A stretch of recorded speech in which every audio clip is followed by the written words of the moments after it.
All right, so I think it's time to start. Good morning, everyone, and welcome to class. So this is today the 10th lecture on generative adversarial networks. So if you remember last week, we introduced the concept of generative modeling, and we saw a first family of models that you can use to do that, mainly variational autoencoders. Today we'll try to solve the same problem, but using a quite different strategy, which we call generative adversarial networks. So according to Yann Lequin, who said in 2018 that actually generative adversarial networks is one of the coolest ideas in deep learning in the last 20 years. And indeed, if you look back at what happened within the last few years in the field of deep learning, this idea of generative adversarial networks has really changed the way we basically frame the problem. And so we'll see that this can be used, of course, to generate new data, but more fundamentally, it's also a way to define new kind of losses that we call adversarial losses, which are very natural to express and can lead to quite a few applications. So we'll see what that is and how you can use this kind of adversarial losses today to solve quite a few different tasks. And by the way, you see this painting here. Actually, it's not a real painting. It's a fake painting that was drawn or painted or just generated by a neural network. And this one is quite famous because it's actually a painting that was actually then painted on a frame and then sold at the auctions for a few $100,000. And you see that there is a signature at the bottom, and it's actually the loss which has been used to train this architecture. Anyway, so the agenda for today will be to first introduce the concept of generative adversarial networks, what they are, how they are trained, and why training this specific kind of loss, trying to optimize for this specific kind of loss, leads to proper generative models. In the slides, you will also find a part on Wasserstein-Ganz, which is something I've decided to skip this year, because even though they are based on a very elegant theory grounded in optimal transport, and they really contributed to the progress of GANs. At the same time, they are not really used anymore today. So just for your own curiosity, I encourage you to go over these slides, but you can also just feel free to skip them. Then in the second part, I will talk about the numerics of GANs, or another way to say that is we'll try to study conditions under which optimizing the loss that we'll define lead to convergence. And you will see that this can be framed mathematically quite well. And then this leads to a penalty that we can add to the loss to improve training. And then finally, I will go over a few modern and state-of-the-art architectures of generative models based on GANs that are producing the best results today. And then we'll move on to a few applications, just also to give you a bit more perspective about what you can do with this kind of generative models, and to show you that it can really go beyond just the mere fact of generating new image for the sake of generating new image.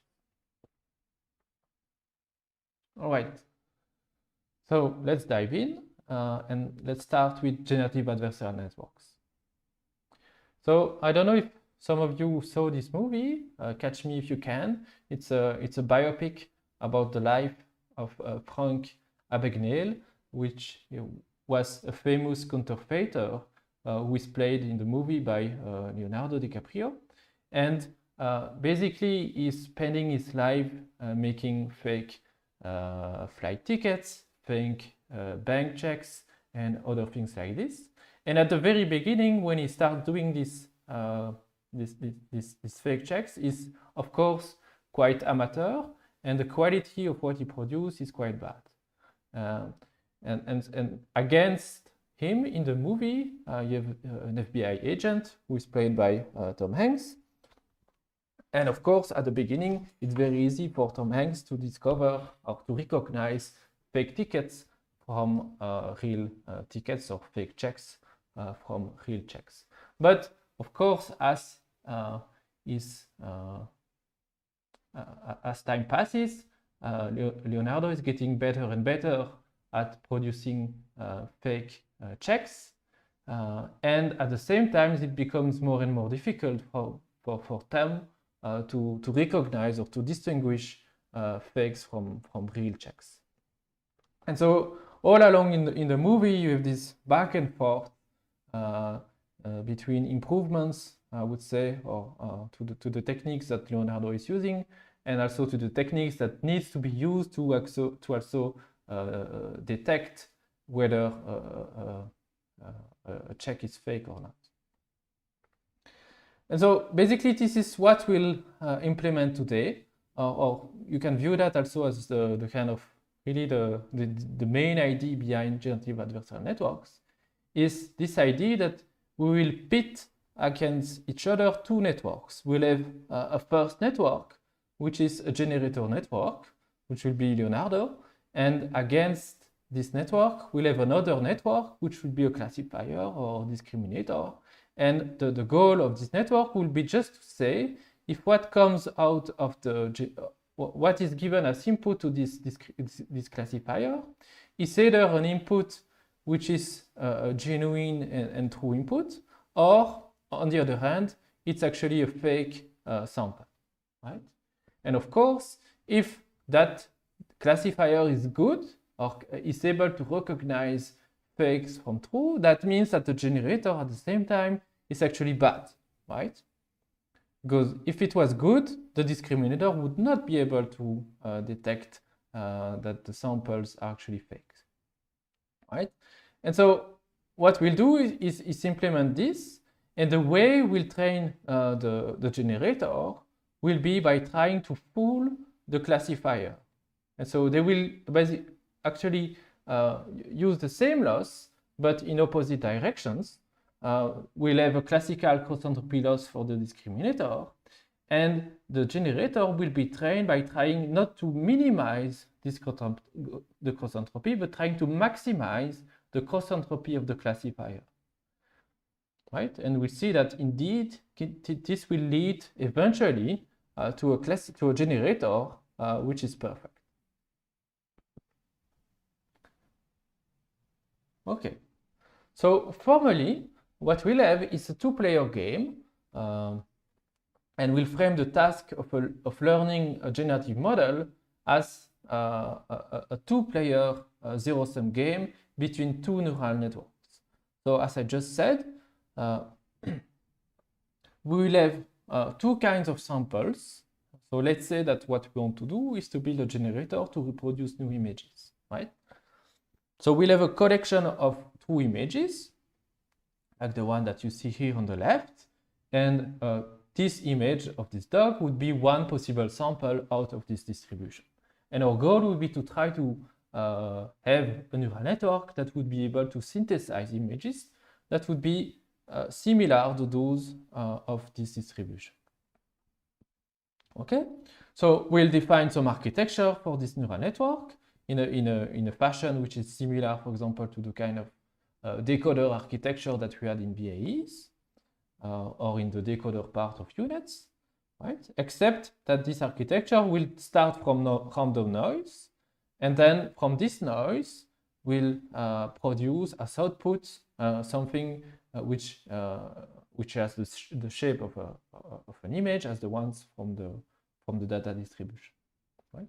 And so, of course, at the very beginning, if you just initialize randomly the generator and you feed as input some random noise, there is no way you will magically produce images that would look similar to those of the data distribution. Okay, and so that's for the first network. Then the second network is a classifier that I will call D, and D will get as input images, and these images can be either images from the true data distribution or images that have been generated by the generator. Right? And the purpose, the goal, the objective of this classifier is to say, okay, this image that I get as input, I think it's either a real image or a fake image.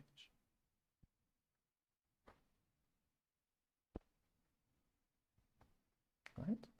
So formally, we'll have the first network that will define that the generator that will define as a function a G, which is a mapping between a latent space Z to a data space X, right?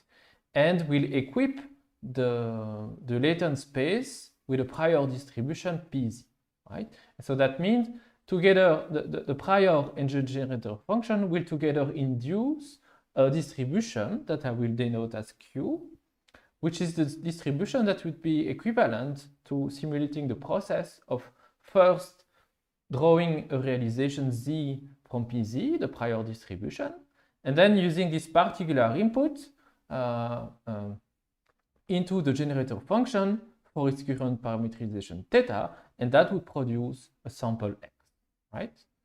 So when I write X sampled from Qx theta, that means I'm sampling fake samples X from this generator network, right? And the way I would do that would be in this way. I first sample Z, and then I produce X by transforming Z through the mapping G, right? Then we will have a second network, the classifier, which will be defined as a function D, again a neural network, which would be a mapping between X, the data space, and, for example, the segment 0 to 1, if we are if you are just if you are defining D as a regular classifier. And then this classifier would be trained to distinguish between sample X drawn from the real data distribution Px from sample X drawn from the previous distribution, the fake distribution Qx.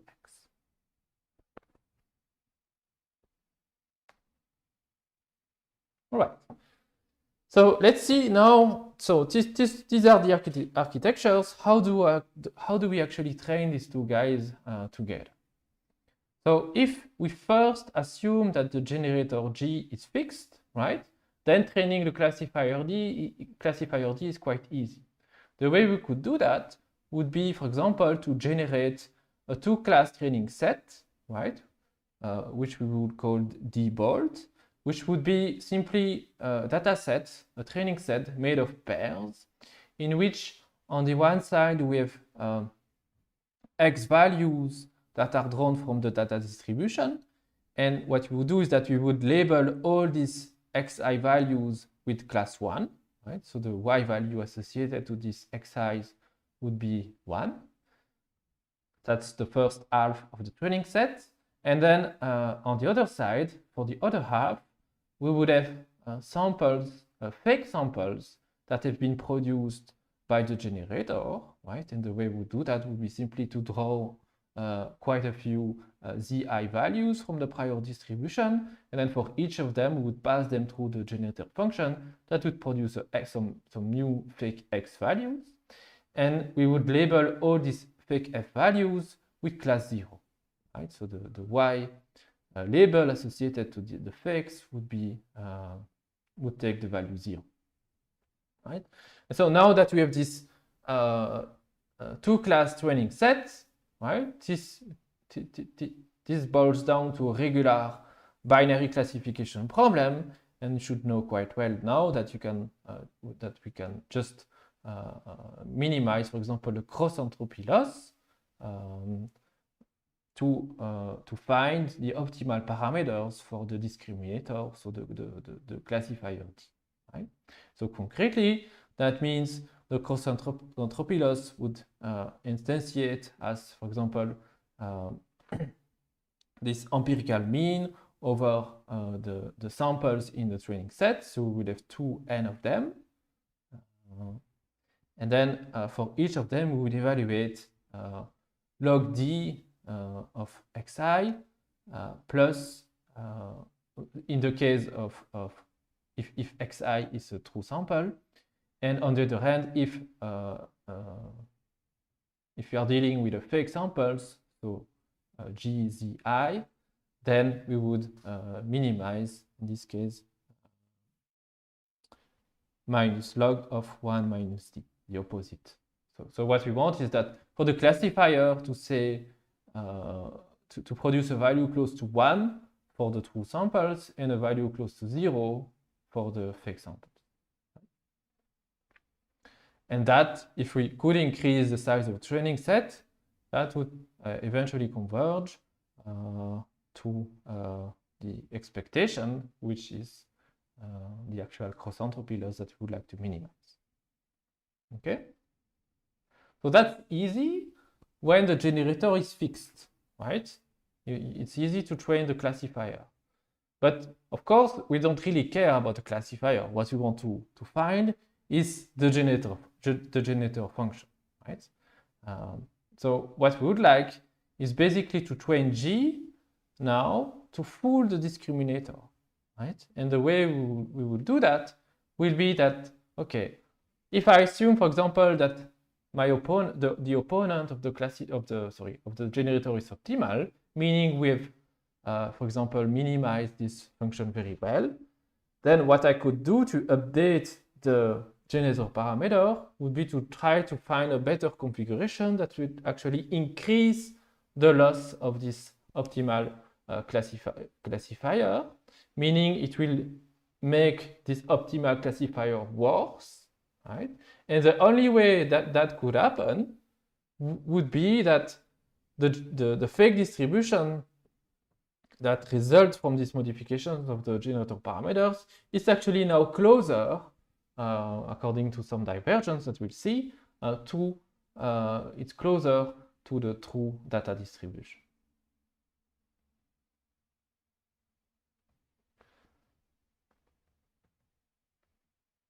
Okay, so I will switch to the iPad for the rest. I think it will be a bit better to do it like this. All right.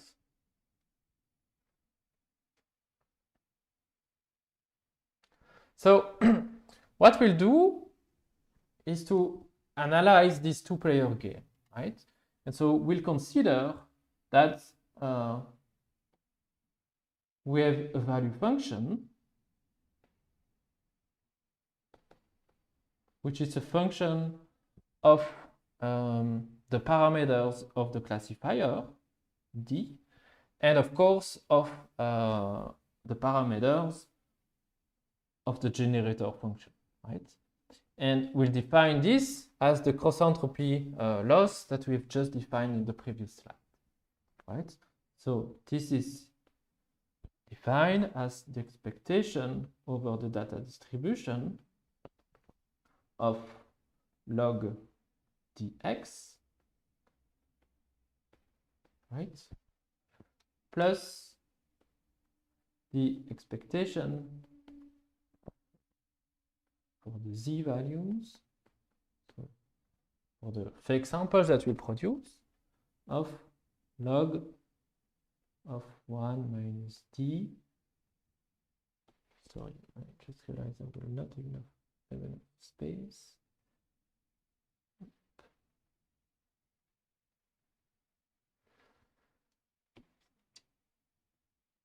Of what? Of g of z at theta, and this parameterized by phi.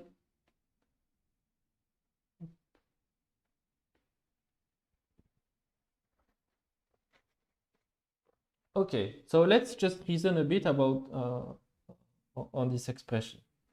So let's say first that the generator function is something which is fixed, right? Then if the generator is fixed, and is fixed, if the v function, the value function is high, right, then it will be high if actually the discriminator is good at recognizing fake from true samples. So this is actually the value function is not the constant of loss, it's the negative of the constant of loss, because I've not included the minus signs that should be in front of the logs, right? So if G is fixed and this quantity is large, right, that means the discriminator is good, right? And it's good because it's good at distinguishing fake from true samples. Now, at the extreme, if D is the very best classifier given the generator G, right, and if that value function, that expression is high, right, then that means that really the generator is not doing a good job at reproducing the data distribution. Okay? And conversely, that means the generator will be a good generative model if V, the expression is low, right, when the discriminator is as good as best as possible, right? And at the extreme, if the value function is low when the opponent is perfect, so when the discriminator is perfect, then that means intuitively that G indeed is doing a good job at reproducing the data distribution, right? And so that means the optimization problem that we'll want to solve today would be to identify the parameter theta star, right, which corresponds to so on the one side, we would like to maximize the value function with respect to D, but we'll want to lower it as much as possible. So we'll try to identify parameters theta that will minimize it. And what we want to minimize, right, is, so let's write it like here, like this. We want to minimize the V value with respect to generator parameter when the opponent is the best opponent, right? And that means we'll want to minimize the maximum V value with respect to the parameters of the discriminator.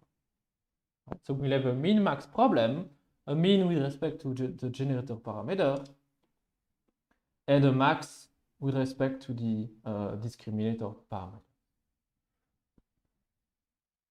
Okay, so I see there is a question from Jean-Philippe in the chat. By making the generator fight against the discriminator, won't it make the generator just generate adversarial attacks images on the discriminator, or make the generator overfit the data set?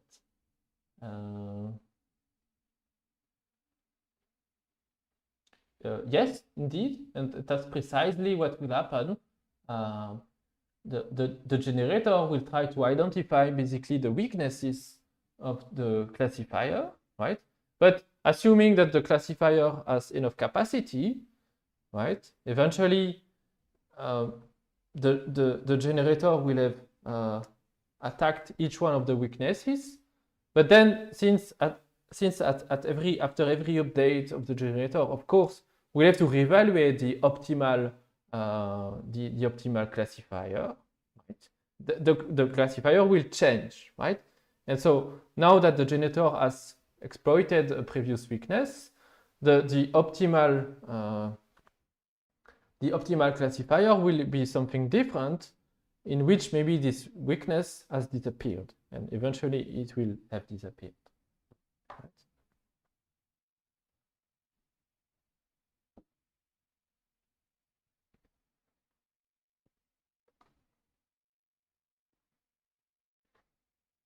Okay, so that's the function, that's the basically the main problem that we'll try to solve today is how to identify this theta star, the one that corresponds to the min max of the v value.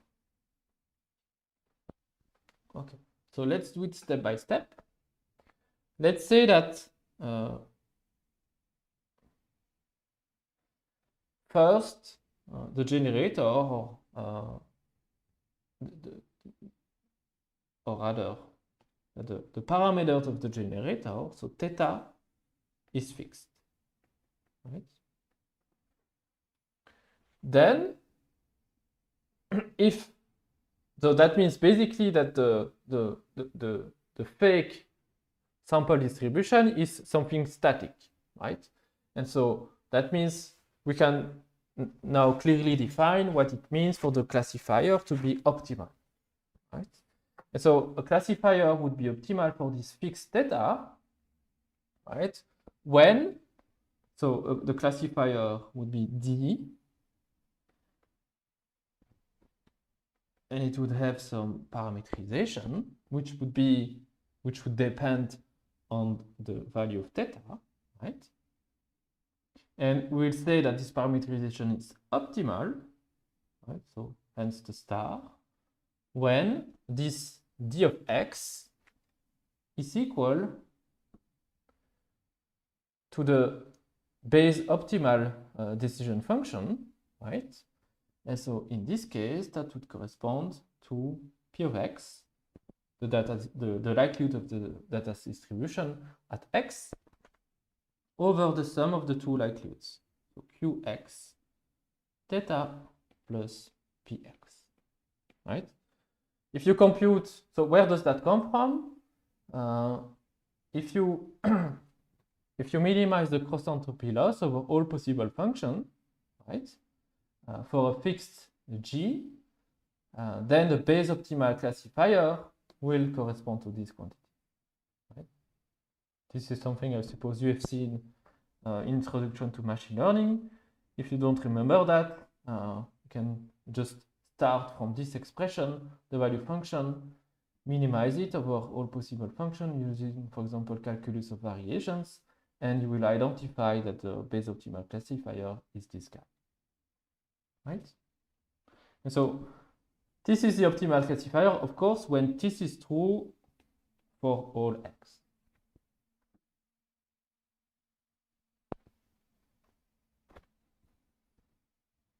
Okay, so this is nice because now I can move on with my optimization problem, right? So now I can redefine my min max of the value function as the minimum over the generator parameters, right? But now of the v value for the optimal, so at theta, right? But here,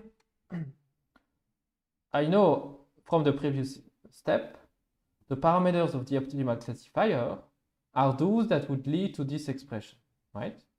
So here I can replace the maximum over phi, right, directly by the parameters of that optimal classifier, right?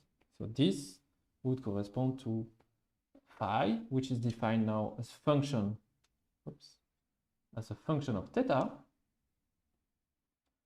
at the optimum. Okay.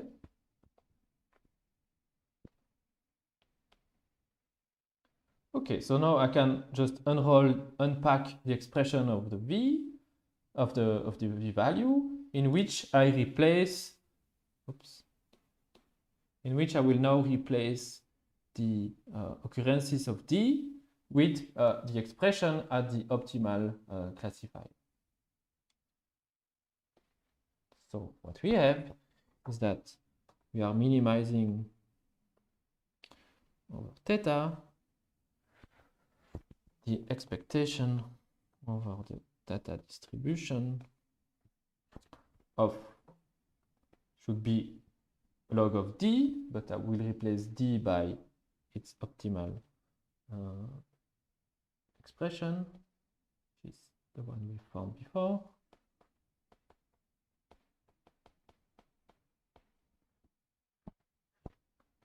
Okay, this is for the first part of the cross entropy.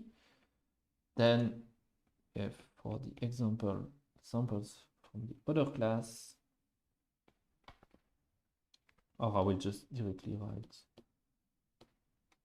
x drawn from the Q distribution theta of log of 1 minus d, right? So if you take 1 minus this, it's the same as q over the sum of q and p.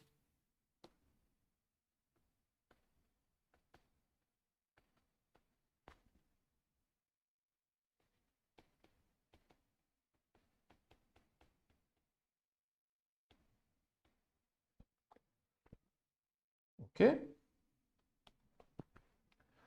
And now, if you remember from last week, we used the KL divergence, which we defined as, so KL between P and Q is defined as the expectation of P over P of log of P over Q, right? And so that's almost what we have here, right? We have an expectation over the data distribution of the log of a ratio in which you see that at the numerator is the same distribution as the one we are integrating over of this quantity q, right? And similarly for the second expectation, it's the expectation over q of the log ratio of q plus that sum of the two densities. Except that, of course, the KL is only defined when P and Q are both proper densities. And here, the sum of two densities, it's not a density, right? Because it could, if you integrate this sum of densities, it should be equal to 1. But of course, if you just do it like this, it will be equal to 2, because Q and P are both proper densities as well, right? So what we can do instead is to just rescale the sum by a factor of 1/2, right? And which will then be equivalent to the expectation over P of log of P over 1/2 of Q plus X. So it's as if we're mixing Q and P into a new distribution, a mixture distribution, right? So we'll have added this factor 1/2, but because of the log, right, we'll have log of 1 over 1/2, that's log of 2. And so that would be the same as then doing the KL between P plus the mixture minus log 2. KL of Px, then the mixture Qx theta plus Px, right? So this expression is the same as this one, but with a difference of log 2, which would remove to preserve the equality, minus log 2. And the same, we can do the same trick for this guy over here, right? And so we would have plus the KL of Qx theta of the same mixture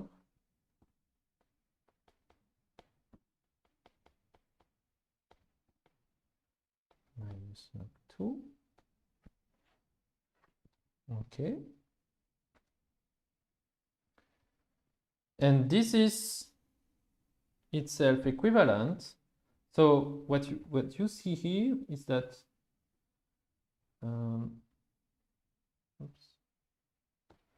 we are taking the KL of the first distribution P with respect to the mixture of the two, on the one hand, and on the other hand, we are taking the KL of the second Q with the same mixture. And that's actually another divergence, which is known as the Jensen-Shannon divergence, which I will denote as GSD. And that's the GSD of P and Q. Right? Then we'll have minus log 2 minus log 2. So that's twice minus log 2. And that's just minus log 4. Okay. Now, this is nice because now it becomes quite easy to interpret what we will find when we are trying to solve this min-max minimization problem, right? Because we have reduced the min-max as a regular minimization problem of a divergence between two distributions, the data distribution and the one that we are currently modeling with the generator network, right? And because of the properties of this divergence, we'll know that the Jensen-Shannon divergence will be minimum. Oh, and there is a factor 2, which I forgot. It's not really important.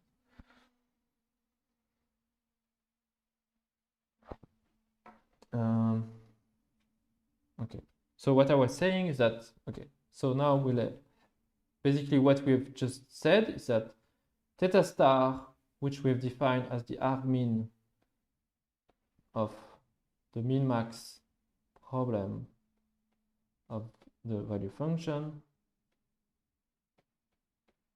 right, is the same as the solution that we would identify by minimizing the Jensen-Shannon divergence, right, between Px, the data distribution, and Qx. Okay, and this is quite nice because the divergence will be minimized when the two distributions are actually equal, right?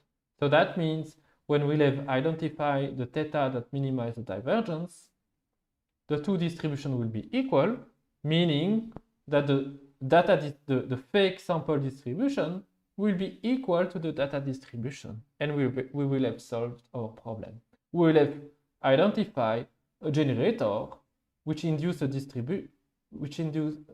or we'll have identified the parameters of the generator which induces a distribution which is identical in terms of the divergence to the data distribution.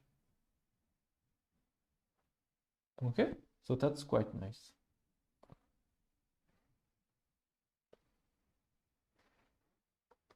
Okay, so let's go back to the slides.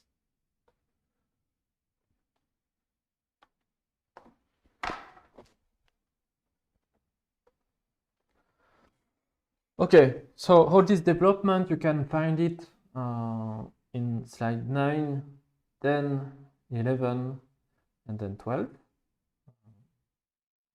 That's exactly the same as I just did myself. Now the question is, how do we in practice solve this min-max problem, right? Well, the idea will be to do exactly as we do in deep learning. We'll use gradient descent or gradient descent with respect to the parameters of either the classifier or the generator, right?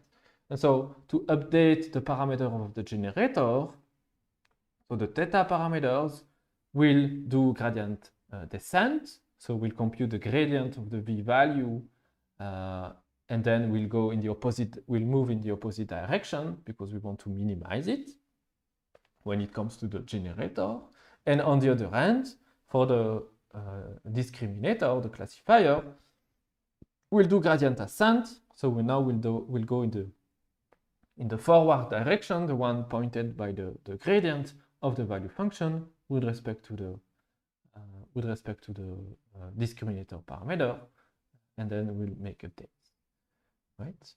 And then, of course, this v-value is defined, the v-value is defined in terms of expectation, right? We have the two expectations, but we can approximate the gradient using Monte Carlo integration as we do usually. So we just compute, approximate the gradient of the expectation using empirical average over a mini batch, for example, of samples.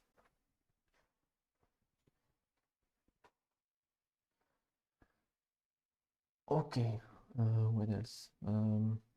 Yeah, one last thing, which may not be too obvious, but so if we go back, for example, to this picture, so here you have to imagine that you have an entire, quite complicated generator network, which could be a big convolutional neural network, for example, and D, of course, would be itself another neural network, right? And the output of D is eventually the thing which goes into the loss, which goes into the value function, right? So what you should remember is that then when we'll try to adjust the parameters of the generator network, that will be something which will be done, right, if we can compute the gradients. But that means to compute the gradients, you have to be able to evaluate what will be the effect of fiddling a bit with the parameters of G all the way through the discriminator architecture, because that will produce a new image, will be then ingested as input to the classifier, and eventually this classifier will have some output which will be used in the loss, right? But that's something which is for us quite easy to do, because both G and D, even though they might be quite complicated, are just regular differentiable function, and therefore we can backprop all the way from the loss through D back to the generator parameters, right? So computing, what I just want to say with this is that when we compute this first gradient here, right, we are doing so because both G and D are differentiable, and so it's quite easy to obtain values for these gradients. But we realize that, I mean, that whole process, if you were to enroll the whole backpropagation procedure, could be quite complicated, because you are basically chaining these two networks and to identify the gradients with respect to theta. Okay. So to give you a bit more intuition, I think this figure, which is taken from the original paper by Ian Goodfellow and company in 2014, is doing a good job at showing exactly or intuitively what would be the dynamic when you train jointly both the classifier and the data distribution and the generator. All right. So what is shown here in black is the data distribution, is the thing that we'd like to reproduce, right? And at the very beginning, so let's say we could assume even that we know in advance that this will be a Gaussian, and we'll architecture the generator in a very simple way, just having two parameters, the mean and the standard deviation, except that we'll train this generator in an adversarial fashion, okay, by using the signal that we get from the classifier output, right? So at the beginning we don't know good values for the mean and the variance, okay? So it could be that at the very first iteration, the model distribution, the Q distribution, is this one which is shown in green, right? At the beginning also, the classifier is not trained, right? And so the decision boundary could be anything arbitrary as the decision boundary which is shown here in blue, right? Okay. Now, what would happen is that we would alternate between updating the classifier and then updating the generator. So let's say that we optimize so that G is fixed, and then we optimize fully the classifier, right? then what will happen is that when you optimize the classifier fully, you will eventually arrive to the base optimal classifier, and that will result, for example, in the blue, now the updated blue decision function, which is this one that you see here. Okay? And now that you know that the generator knows the decision function of its optimal opponent, it can use it now to make its opponent worse, as distinguishing data from the true and the fake distributions, right? And the only way that could happen will be by steering the green distribution to the left, right?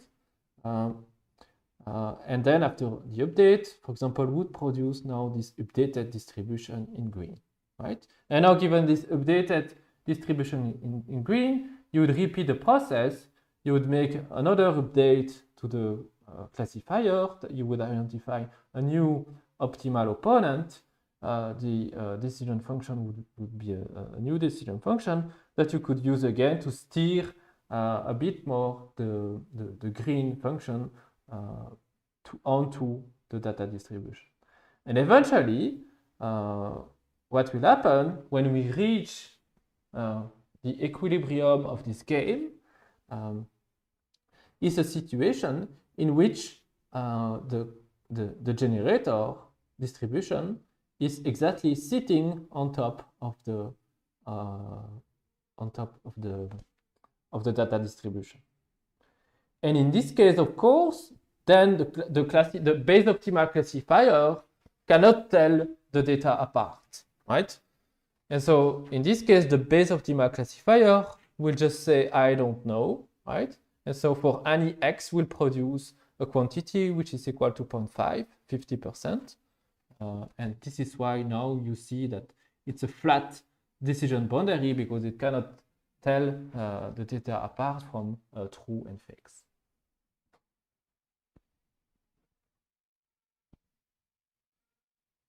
Okay. I can also show you this demo, which is some piece of JavaScript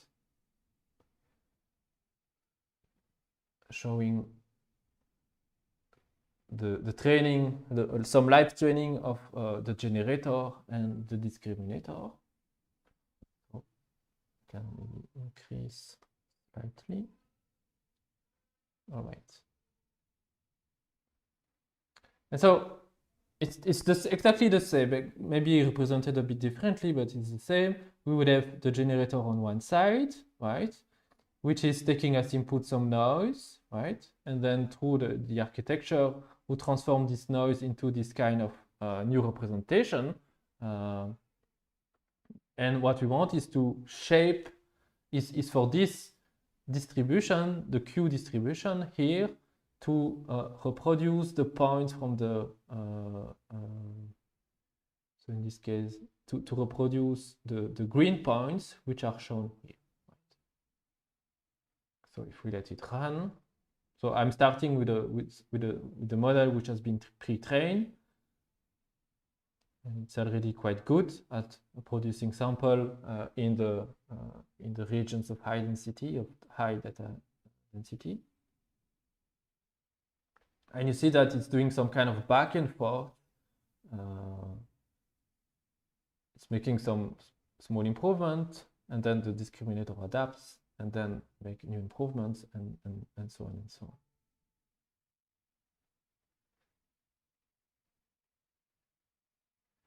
You see that in terms of the convergence, or rather, you see that the divergence, it's slow, but you see that the GSD, the divergence that we've identified, indeed decreases as the optimization is going.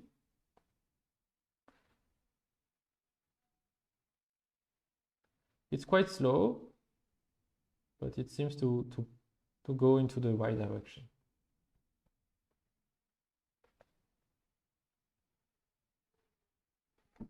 Maybe we can switch to another data set. I will use a pre-trained model again.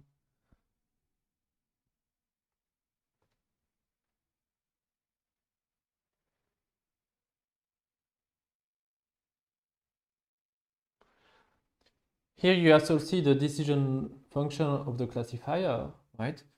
So ideally, we would like the classifier not to be able to say if some data is true or fake, right?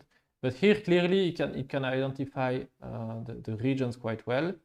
It's saying that, for example, so all the regions in purple correspond to regions that the discriminator identifies as being fake, and the green regions correspond to regions in the space in which the predictions say that they are real samples.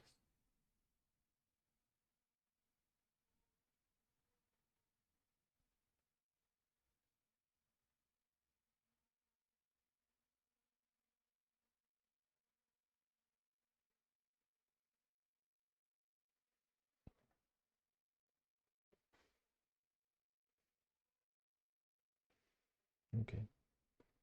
So you can play with this. You'll see that very often, actually, if you just keep this architecture, it will just keep oscillating and it will hardly produce something which looks like the distribution. Here we see that the fake distribution is actually quite, it's not too far off.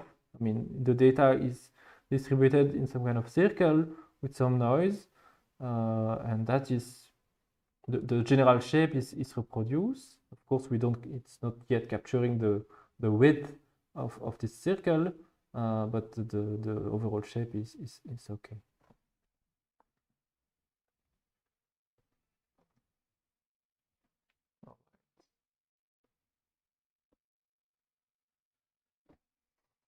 And so this is an idea which was proposed in 2014, and in the original paper of 7 years ago, the results that were shown were this result that you see in the slides, and so you see that the authors managed to reproduce or to generate digits from the MNIST dataset. So this, what you see here, the 5 first columns are digits that have been produced by the generator. So all of those are fake digits. And then the last column on the right are real images. And in particular, it's for example, this 9 is the closest image from the training set to the fake image, which is just next to it on the left. Right. So what we see is that indeed, the kind of images that were reproduced for the MNIST dataset were quite good, quite convincing. The same experiment or the same architecture was also used to generate faces. But in this case, there were small vignettes, quite small faces. And you see that, okay, it indeed produces faces, but maybe it's not capturing the whole, all the details that we would like to reproduce. So for example, these now are the 4 closest images to the one on the left. And indeed, there is quite difference between the true and the fake samples that by eye we can easily recognize, but which were not able, which the network, at least this one, was not able to reproduce. And then as we consider more and more diverse datasets, so this is the case for, I think, Cypher 10 and maybe Cypher 100,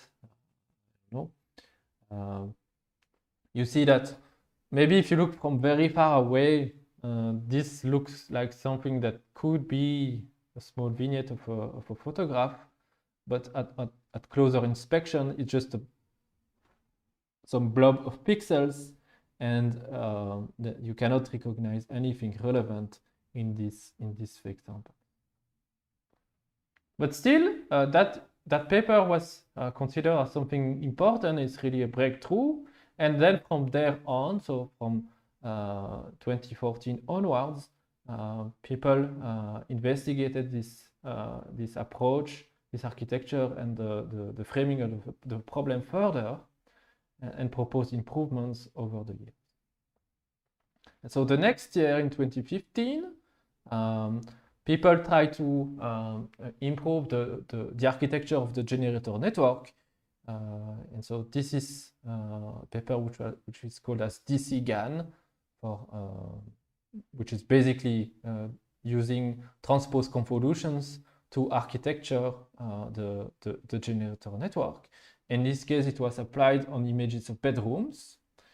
And indeed, again, you see that from far away, if you look really from far away, you can recognize bedrooms.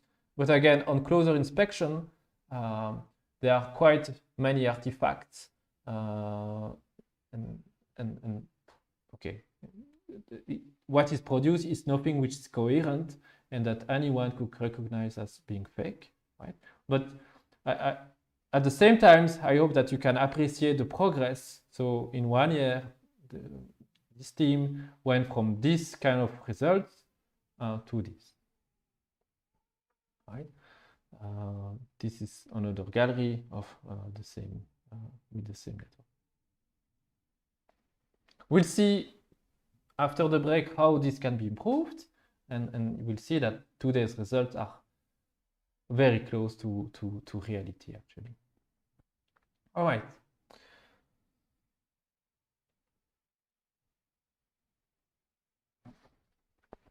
Okay, so in the framework, in the derivations that we went over together, if we were just to re-implement this and try it for yourself, you would observe in practice quite a few pathological behaviors.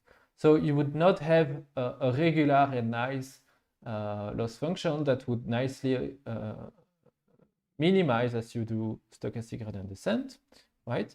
What you would observe is that actually you might be in regimes in which you are basically oscillating, meaning that the generator is producing some data distribution, and then it changes because it adapts to the current value of the discriminator, right? Then produce a new data distribution, right? And then you do that for a few steps. And it might be that after a few steps, you go back to the very first step and reproduce the same and bad data distribution that you started with. Right? And the issue, as we'll see, is that this scheme of doing alternating stochastic gradient descent, in which you do ascent on the classifier parameter and descent on the generator parameters, has actually no guarantee of convergence. You could just keep oscillating like this. And so this is also what is shown here on the figure at the bottom. At step 0, you could have this current fake distribution. After 5,000 epochs, it could be there, and then 10,000 there. And you see that as training progresses, it's not nicely reproducing the target distribution, which would be this one, but would just be switching from one mode to the other. And so this is actually another issue, is that which we call mode collapse, which is the issue that of course it goes in pair with this oscillation problem, but it's due to the fact that the generator could model quite well a small subpopulation, so a smaller part, or smaller regions of the data distribution, like for example, just one of the blobs of the target distribution, if we take this example, but none would not be able to reproduce none of the others, right? And so that means it would have collapsed to only one mode of the distribution, hence the name of this problem. Another issue, which again is connected, is that we may have issue with gradients again, right? We may have gradients that vanish, and the issue is that indeed, if the classifier is too good, right? If the classifier is doing such a good job at recognizing fake from true samples, that means, if we go back to this representation, that necessarily the fake distribution is so far away from the data distribution that the classifier in blue is very certain, right?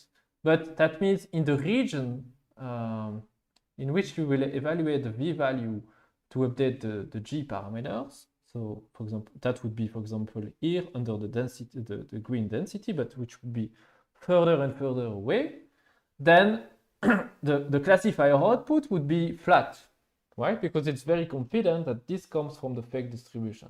But if it's flat, then the gradient is basically 0, right? So it has vanished and you cannot use it to update the parameters. You will not have any signal to make progress.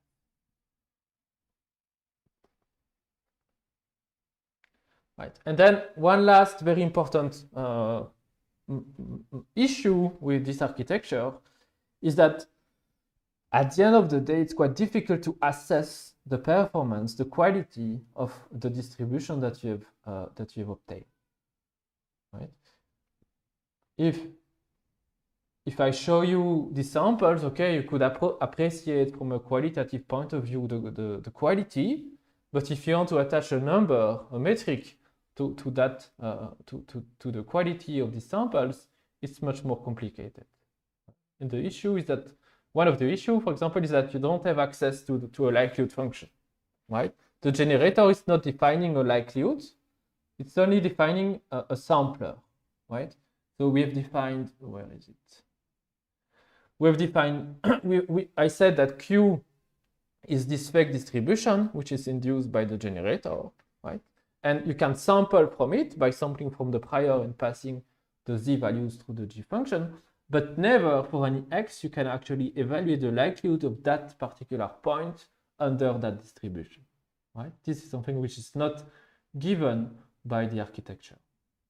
There are other kind of neural networks, generative models that enable that, but that's not the case of GATS. Right? And that results in issue when it comes to evaluating the performance of the samples that are produced. Okay.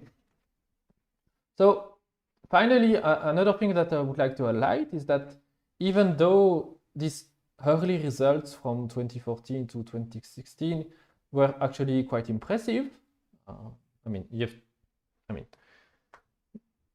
course, if I just tell you now in 2021 that this is the samples that were produced, you will not be impressed at all.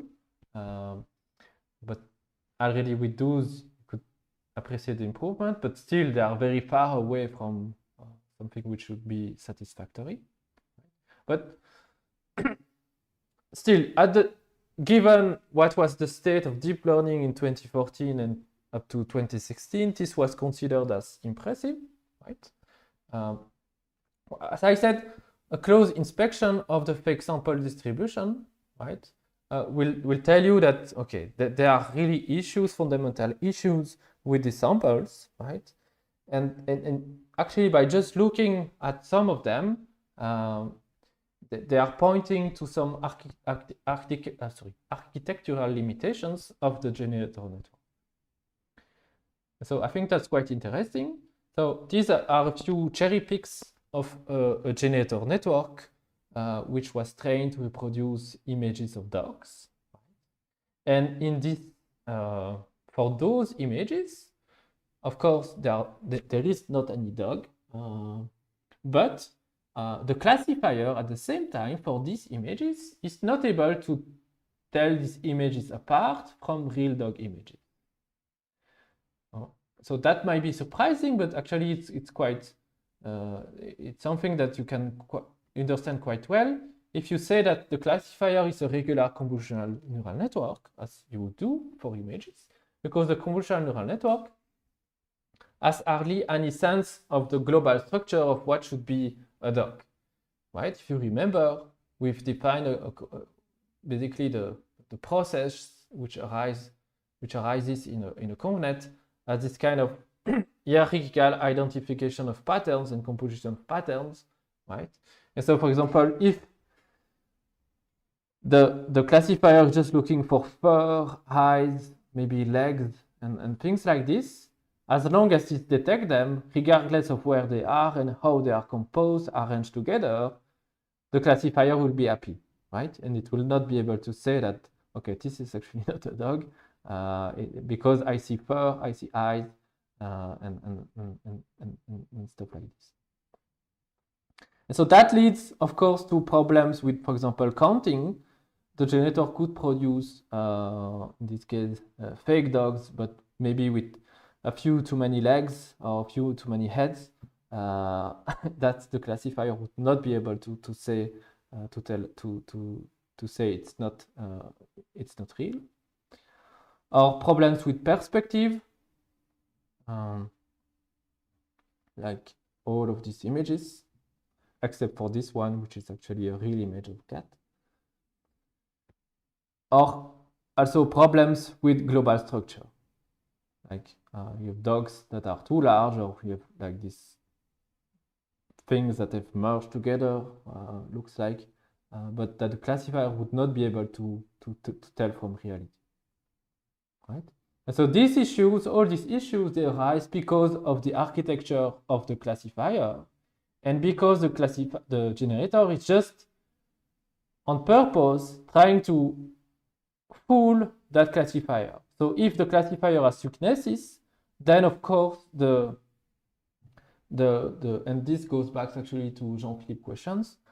If the classifier has weaknesses or weak spots, then the generator will just fall right into it and will exploit them as much as possible, right? And so all these issues with structures, counting, perspective are things that cannot be handled very well with regular convnets. Hence, when you present such images to the convnet classifier, it will look just the same as regular and real images. All right. So I think now it's actually a good time to make a first break, and I propose that we resume in let's say 15 minutes at 20:25. I will skip this part on Wasserstein GAN, and then we'll move on directly to the numerics of GANs, which will study the convergence properties of this alternating stochastic gradient descent kind of optimization. Again, if you have questions, feel free to post them in the chat, and then I will resume and first try to answer them. All right, so let's resume in 15 minutes.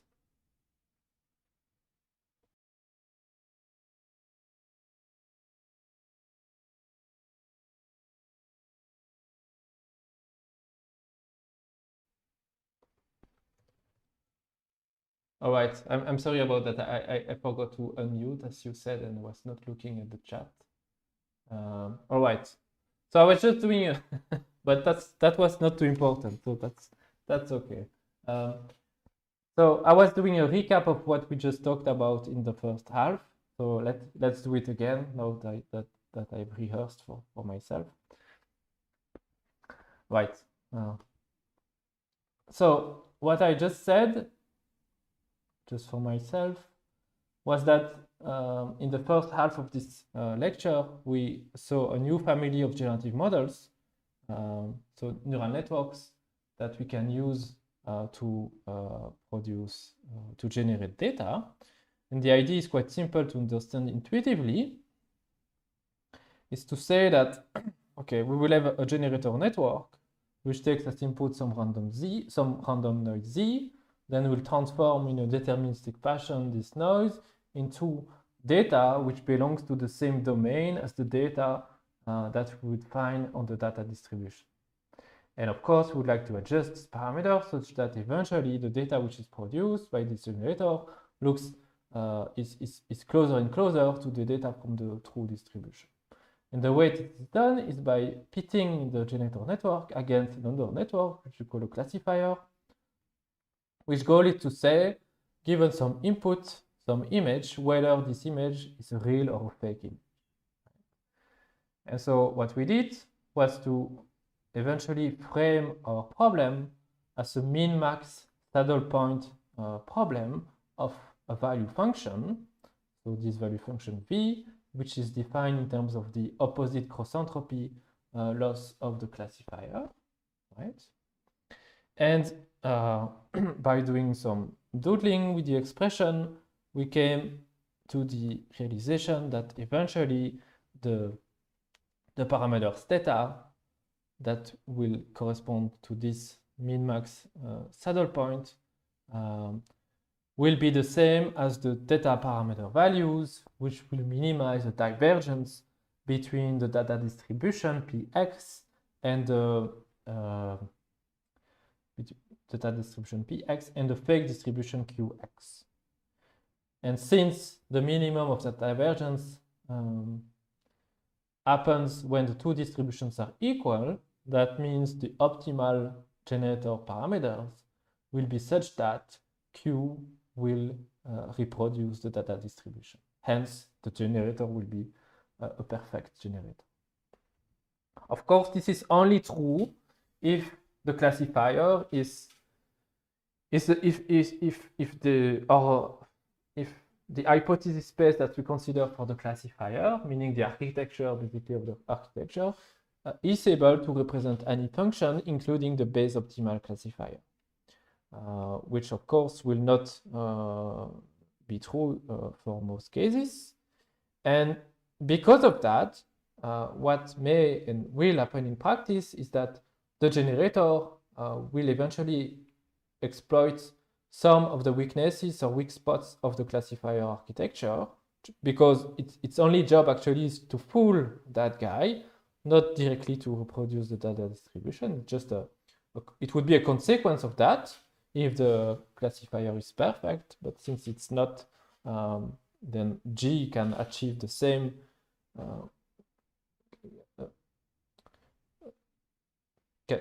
can continue doing its job, which is fooling the classifier without having necessarily to reproduce the data distribution very well.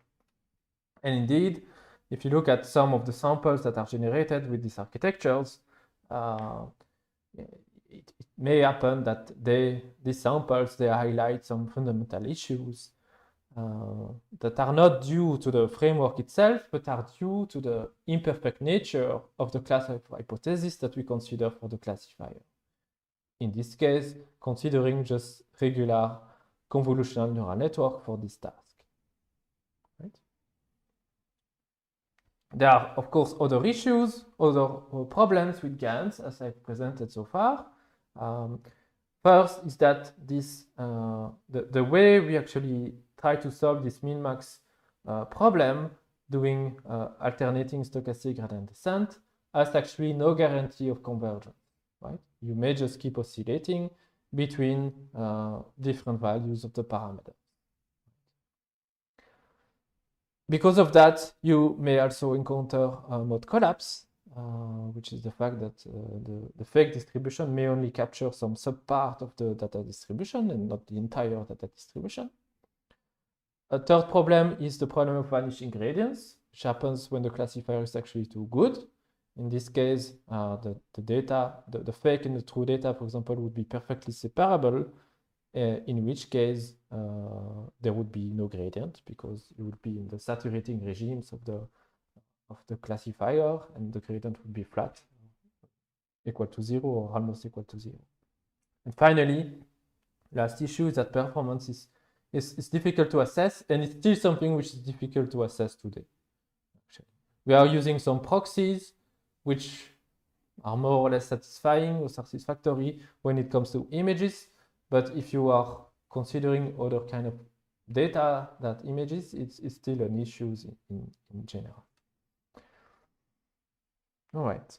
So to address one of these, so of course from there on, from 2016 onwards, I mean even before, from 2014 onwards, the research community has tried to understand how these problems came to be, what are the causes, the fundamental causes of all these things, and then try to propose and evaluate and validate solutions to fix them. And so one of these solutions is Wasserstein-GAN, which I will skip, but which is a solution to the vanishing gradient problems. And so I will just go through it very quickly. It starts from the observation that indeed you may end up in a regime where the classifier is perfect. In this case, saying 1 for all samples from the data distribution and 0 for the other. Right? In this case, the gradient of B with respect to generator parameters will be equal to 0, therefore no gradient, you cannot update anything.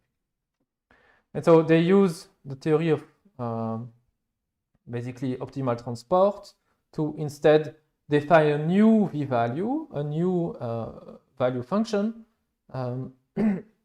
no longer in terms of the cross entropy, but in terms of distances, not divergences, distances between distribution. And then they also change the architecture of the classifier, which becomes a discriminator, which output is not constrained to be within 0 and 1, but can take any value on the real line, right? And because of this, they show that the gradient will no longer disappear, and optimization will be easier, right? And indeed, if you look at samples produced by this architecture, they look better than the previous ones that were obtained by DC GANs on the same data set. So I have no idea why the research community has focused so much on this data set of bedrooms, but it sticked for some reason. And indeed, you see that, okay, they look quite nice now, but again, at closer inspection, there are still issues with perspective, with the global consistency, which is more or less okay-ish, but not completely okay. But still, it's a step. It's a significant step in the right direction if you compare to these samples, right? Obviously, the previous ones are much better, and to these ones of the very first paper. Also, I hope that now you can also appreciate why it's difficult to assess the performance of these things. The only thing I can do is to show you images, and you can appreciate by yourself whether or not they are better. But if you really wanted to assign a number, a metric to that, it's difficult to express. All right. Okay. So now I hope that I'm not muted. And so let's move on with the remaining part of this lecture, which is about the numerics of GANs, or rather like convergence properties or guarantees of this alternating stochastic gradient ascent procedure. So fundamentally, when we try to solve this saddle points problem, or trying to identify saddle points, we are doing something which is quite different from gradient descent, right? Because when you do gradient descent, usually it's because we want to minimize the scalar function, and that is known to yield what is known as a conservative vector field, right? And basically the idea is that you will not have issues with convergence.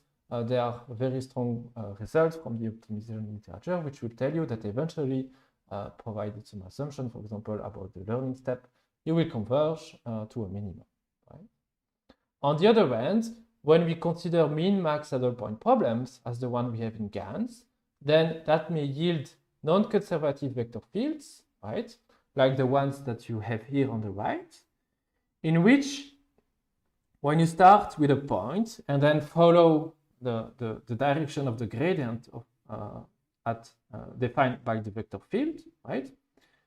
You may be in situations like this, in which, for example, you just keep rotating without going inward towards the center, which would be about the minimum. And that's precisely one of the issues that we encounter with these oscillations that I was mentioning. You could keep iterating for as long as you want. You can take billions of training steps, train for months with the very best computers. You would just keep going in circles like this without ever converging to the saddle point.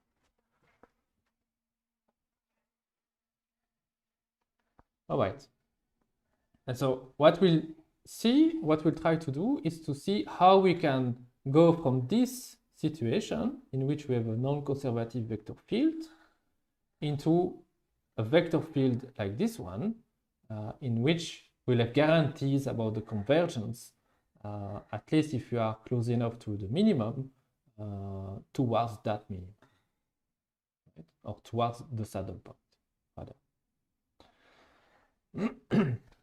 So I will follow the notations of these authors. Meshmader, who published a paper about this in 2018, in which, and so I'm changing the notations with respect to what I've seen before, because I wanted to stick to the notations of the paper.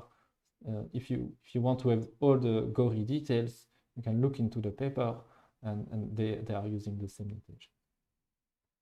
But they are more or less consistent with what we had before. So the training objective of the two-player game can be described generically by an objective function of the form of a sum of expectations, an expectation over the data distribution, and a second expectation over the fake distribution. And these are expectations of function values f, right? First, for the data distribution, when the function take as inputs minus the output of the discriminator, so the output of that classifier, for example, on the one hand, and the other hand, for the fake distribution, it does not, this f function does not take as input minus d, but takes as input d, right? Applied, of course, on the fake data, right? And so in this generic formulation, you can recover the previous cross-entropy kind of value function if you say that f of t is equal to minus log of 1 plus the exponential of minus t, assuming that the d, the function d, produce the logits of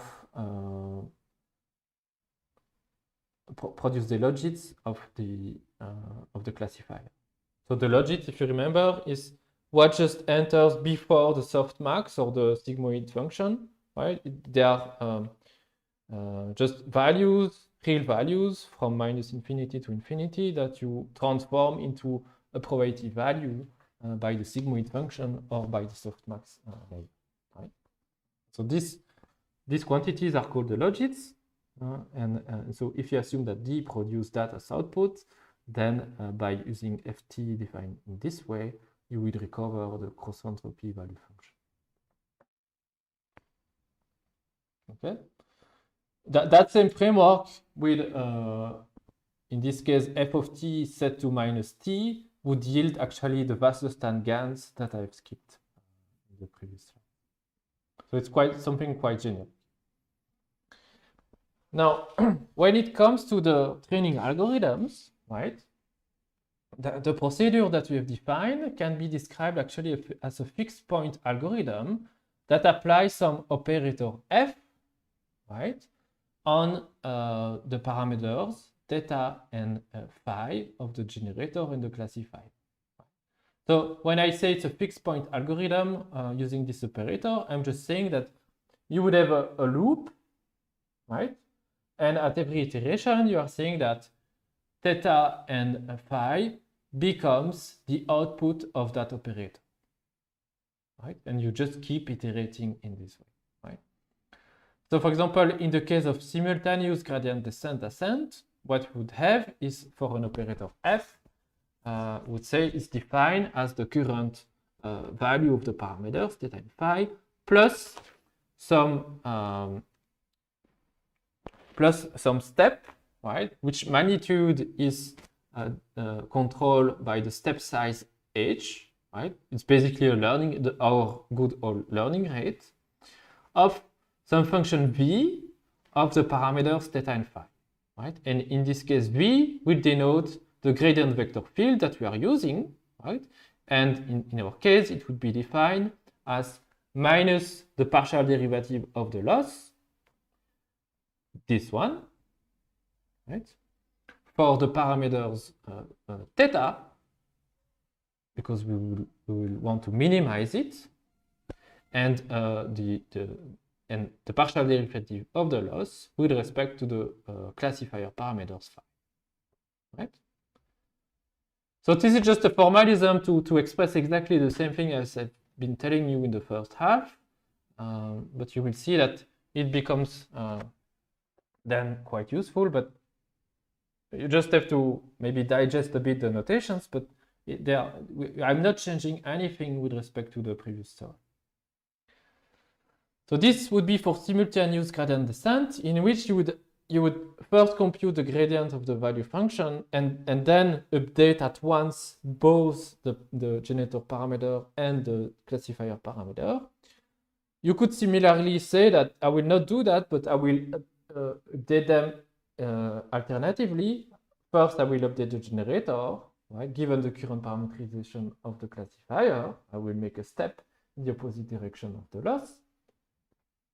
And once I've done that, okay, I will make now a step in the direction of an ascent step in the following the gradient of the loss, but with respect to this new version of my generator, right? So you would update in this way the parameters alternatively. But if you were to do that, you could still express this this new other algorithm in terms of a fixed point algorithm that apply an operator f. The only thing that would change is how you define this operator f, right? And you could define it simply as a composition of two steps. First, a step on the generator and then a step on the discriminator, and that would produce your operator f, the whole operator f. All right. So I'm using this, or they've been using this formalism because from this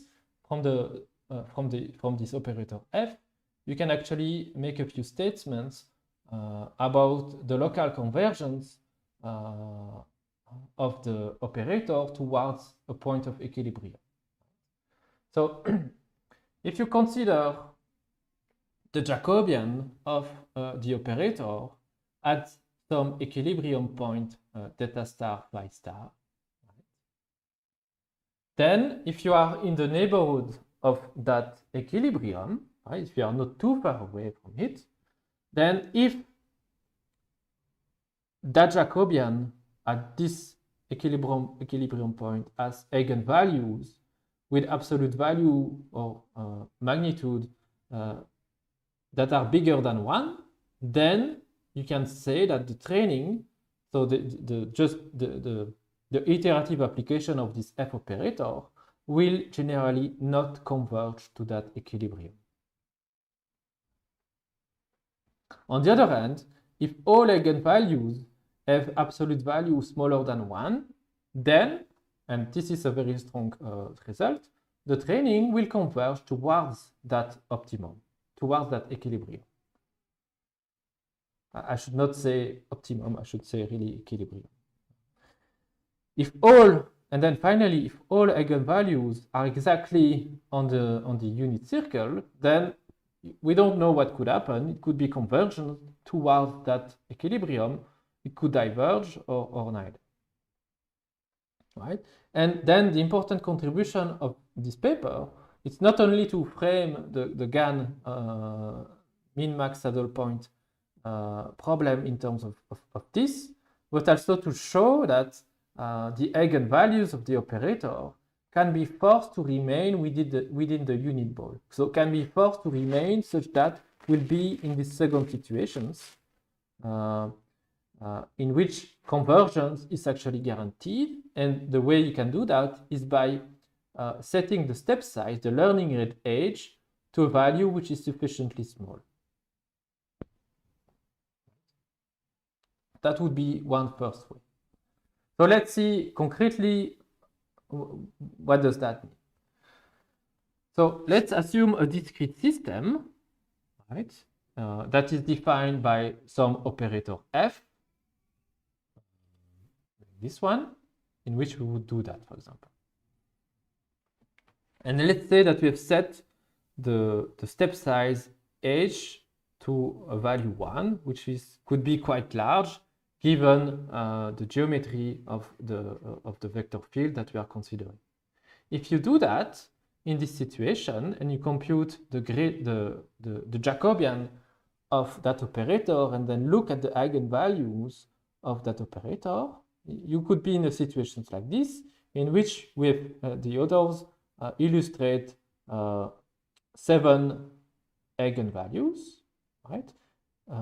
5 of them would be within the unit ball and 2 would be outside, meaning that the magnitude, meaning that some of the eigenvalues, the 2 red ones, have an absolute value which is bigger than 1, and in this case, training is not guaranteed to converge, and generally it will not, towards that equilibrium, at least.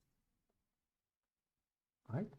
And that's exactly what would happen. If the vector field was this kind of spiral that you see with the arrows, and you see that that spiral is pointing towards the center of the figure, if the steps that we are making are too large, right? If h is set to too large a value, then we would be basically able to go outside of the spiral. Ça pousse dans ma chambre. Ça pousse dans ma chambre. D'accord. So this is my daughter, if you want to. So tu dis bonjour?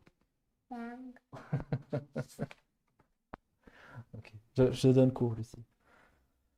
All right. So what I was saying is that if the steps are too large, then you would be able to go outside of the spiral, even if the spiral itself would be pointing inwards the center of the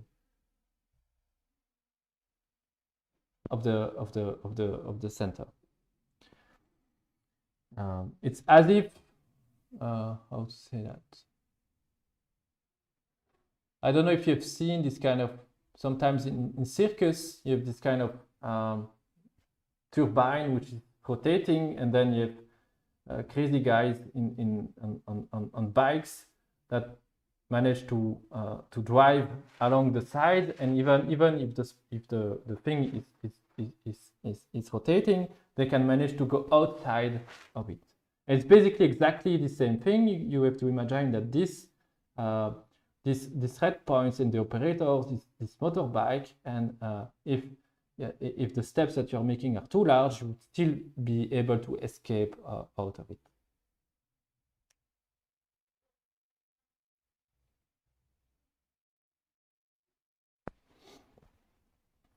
On the other hand, if the eigenvalue,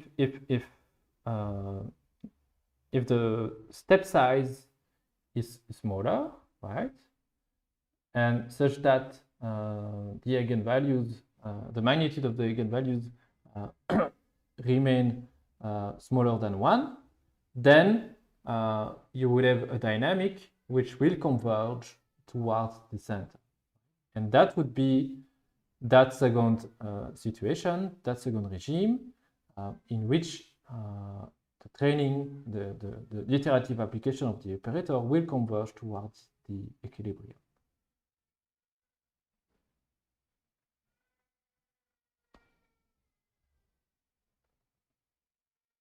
Okay?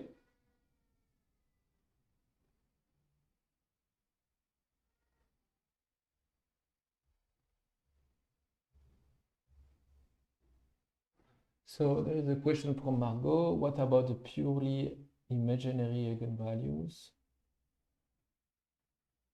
I'm not sure to.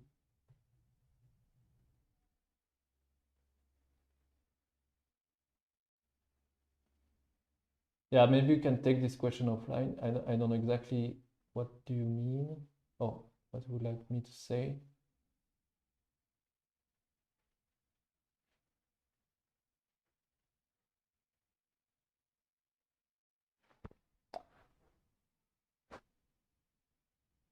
All right.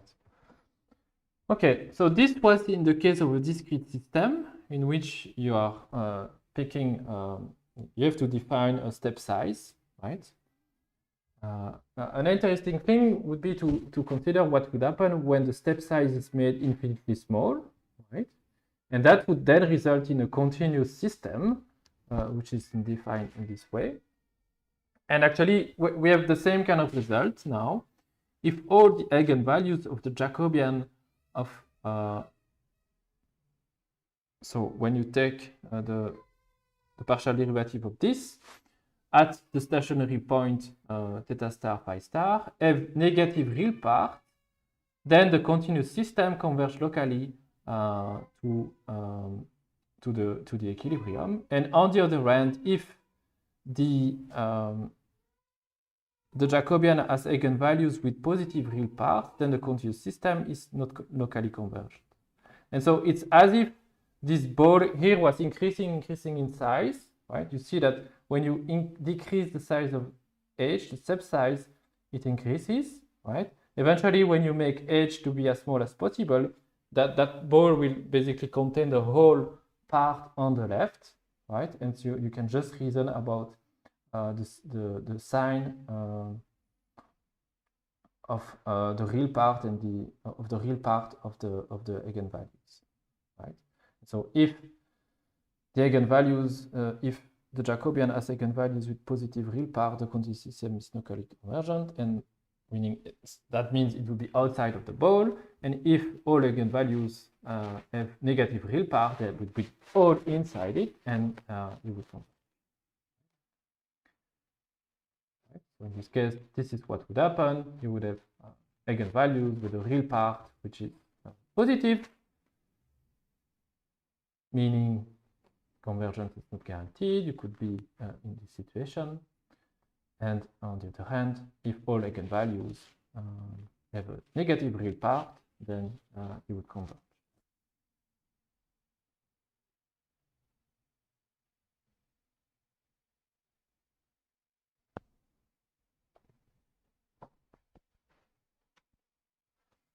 All right.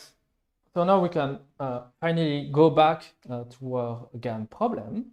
And so to illustrate these dynamics, what they do is that they consider a very, very simple benchmark problem in which you would have a distribution, a data distribution, which is very simple because there is only one single value in this distribution. And what you want is to adjust basically so you would of course architecture the generator to be able to only produce one single value. And then what you want is to find, to see what would be the dynamic of the update of that fake values towards or not the real data value. So if you try to adjust the generator using the formalisms of generative adversarial network with this adversarial loss, right? Then what they show is that on this simple problem, the eigenvalues of the Jacobian of the operator would be, in this case, these two eigenvalues, and so it would be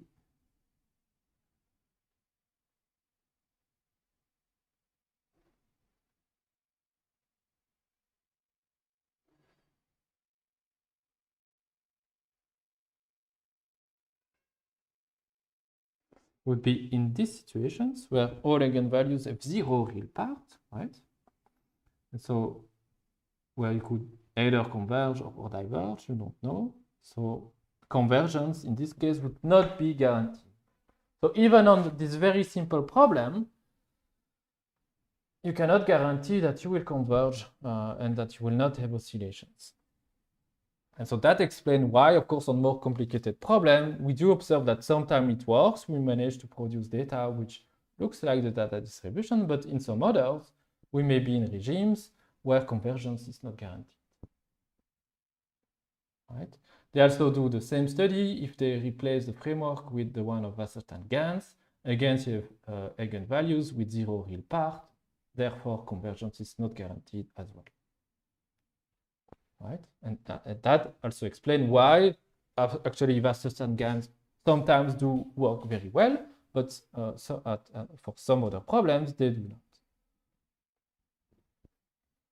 And finally, what they propose is to replace the value function itself. And the way they would do that would be to add a penalty on the square norm of the gradients of the discriminator. So they would add some regularization to this loss, right? And they show that if you use, for example, this particular one, so you want to basically force, so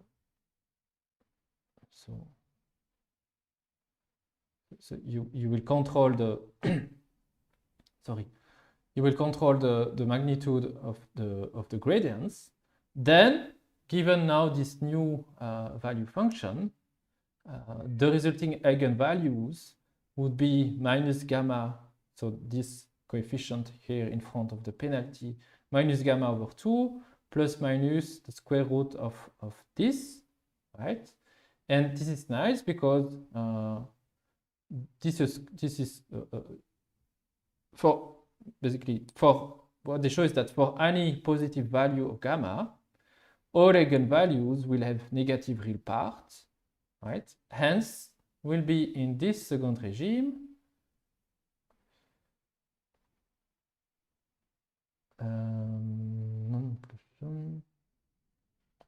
This one, and we will locally converge to the equilibrium.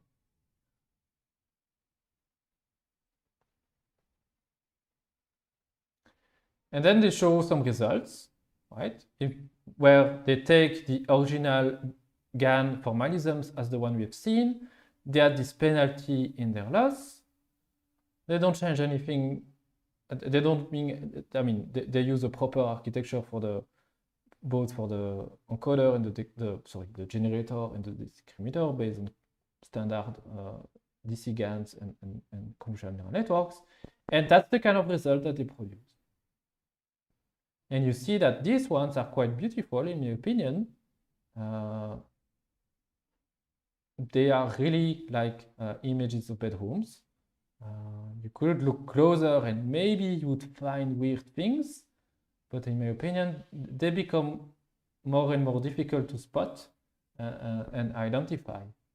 If I don't tell you in advance that these are fakes and you should try to see if they are fake or real, I'm quite sure most of you would not even notice that these are fake bedrooms. They do the same for other kind of data. So in this case, images of churches. Here, it becomes more apparent, to be honest, but still the quality is still high, in my opinion, because mostly we are used to have lots of symmetries in this kind of buildings, and this is something which is not very well captured by the generator. I don't know, if you look, for example, at this one, at the bottom, the third one, you see that it's, I mean, you see there are issues with some of the windows. We would expect to have like symmetrical symmetries at the center with respect to the center, which is not really the case here.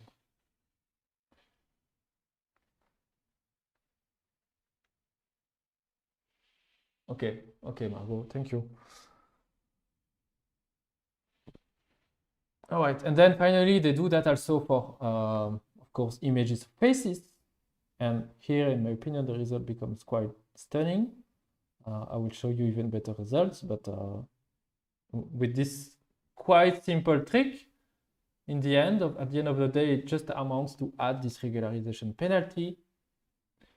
You do this alternating stochastic gradient ascent, and that produces this kind of results.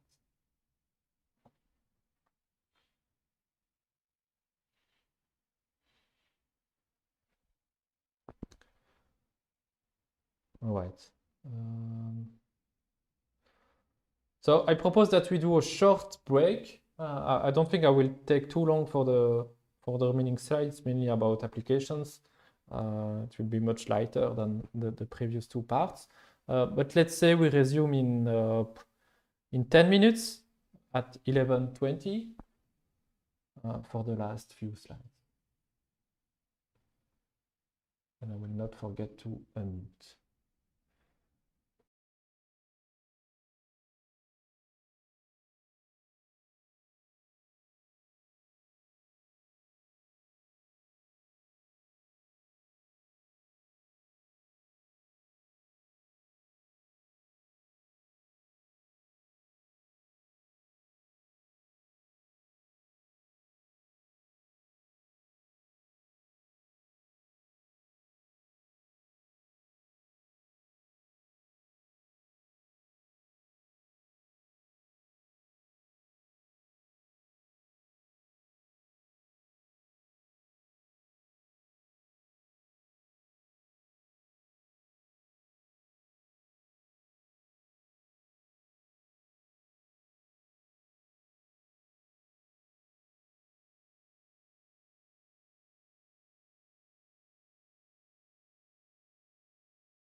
All right, so we'll resume.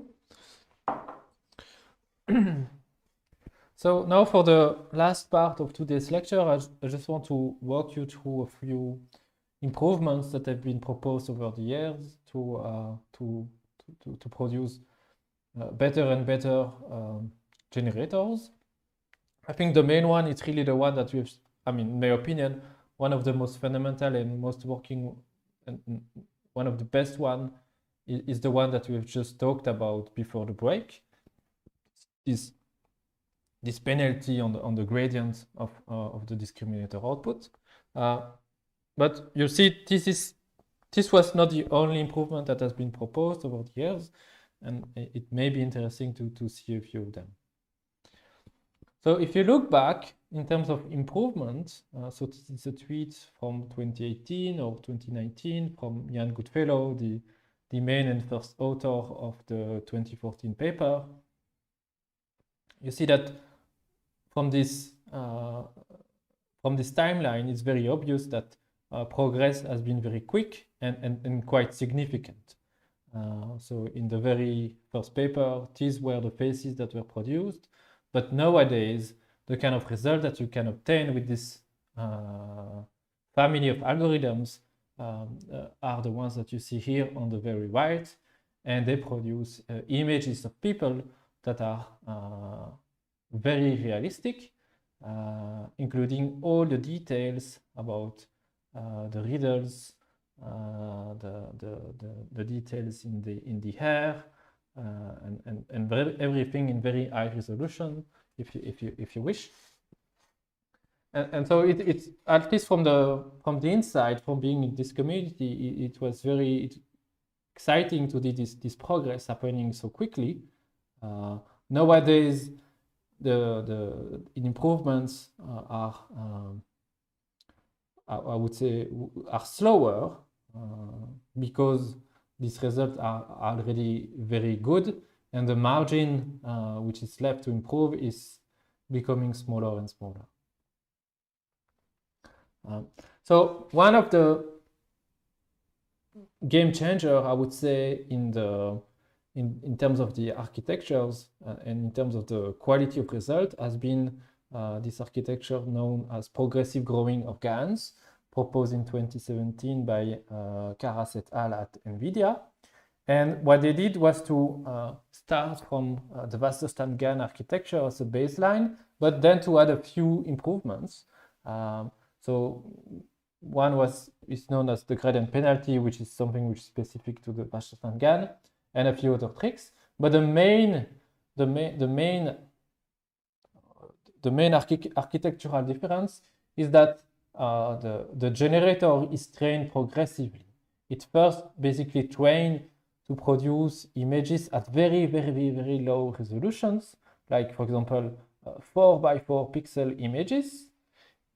And then once it is good at this task, right, meaning when the classifier really is not able to tell apart these fake very small vignettes from real very small vignettes, then you switch to slightly higher resolution images.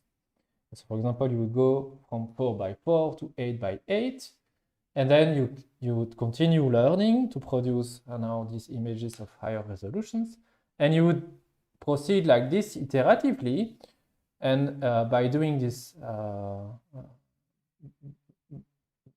by framing the training in this way, they've been able to produce 1000 by 1000 images that eventually look like the ones that you see here on the right.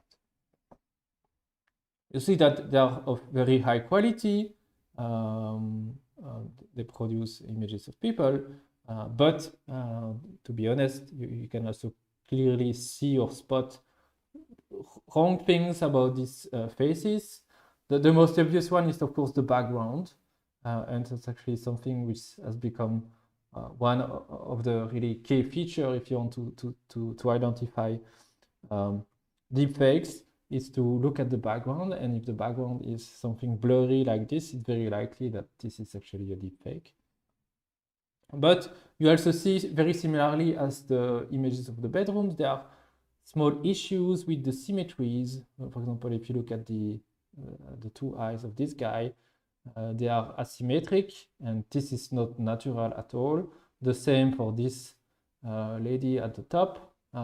Sometimes it works very well. Here the two eyes are okay, but the two ears, yeah, you see that they're not the same, and that looks very suspicious. And of course, the hair is something which is usually quite difficult to reproduce very well. But sometimes it works okay, even when a large part of the hair is on the image. But sometimes, yeah, there are weird things also happening, like here with the hairstyle of this person. So from a technical point of view, the way they achieve that, this progressive growing of the generator resolution, is to say that, okay, you start with a generator which is already quite good at producing images of some fixed resolution. For example, 16 by 16 is doing a good job at this task. And then the way they manage to upscale to, for example, 32 by 32 is to do things in this way. So they would start from the 16 by 16 output of the current generator, and they would just upscale it using a regular algorithm. So in this case, I think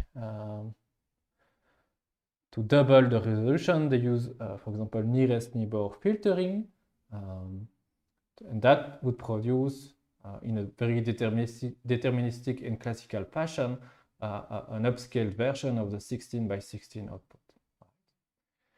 So that would be one pass in the network, right?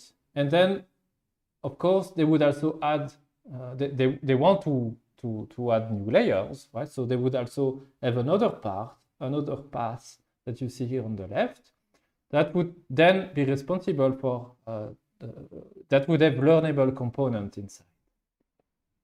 Right? And at the beginning, when you switch from 16 to 32 by 32, of course, this pass would be maybe quite bad, right?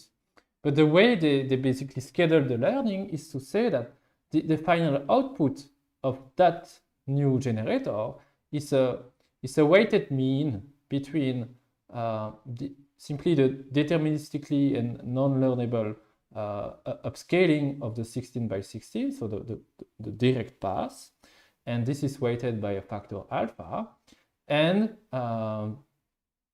the output of the new block that we've added, that they add in the generator, weighted by a factor 1 minus alpha. And so when they train, they schedule the magnitude of alpha. At first, alpha is equal to,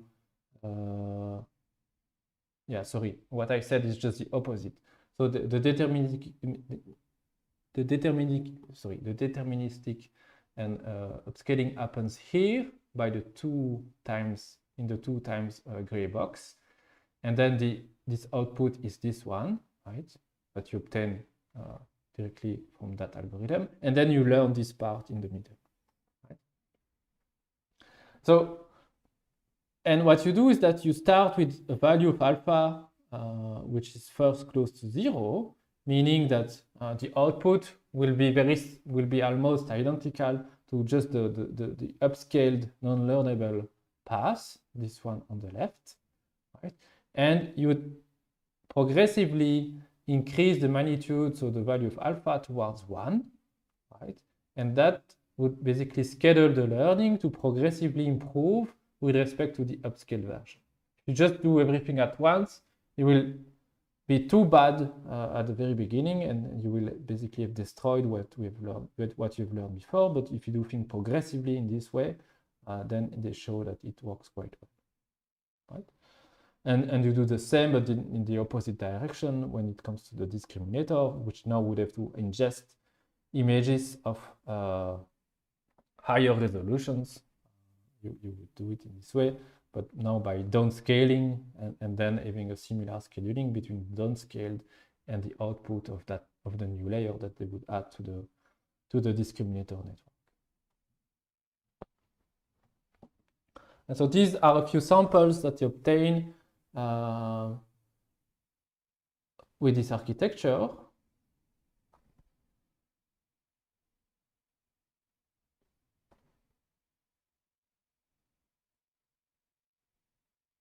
So these are real images, not fake images. This is just to show the training data.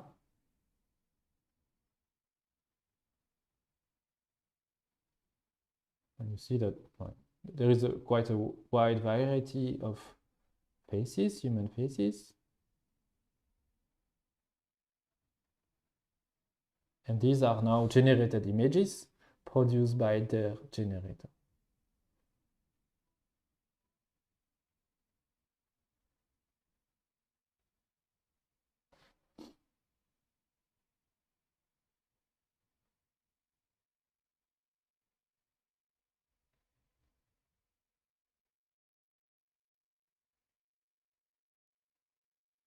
And again, when you think about it, it's nothing else than you just draw some random noise from a Gaussian. You pass this noise through a convnet, so which is the transformation, the mapping implemented by the generator, and that produces images of faces. This is also showing the training. As you increase the size of the output, here the result that you obtain is, you see, after 2 weeks of training. So they let the network learn for 2 weeks, and not on just one tiny GPU, but on a beast with several GPUs inside. This is a walk in latent space. So you start from some random Z value, you decode it back to the data space, you obtain an image, and you can do that by random, and then you random walk in latent space, decode at every step, and this is the kind of results that they obtain.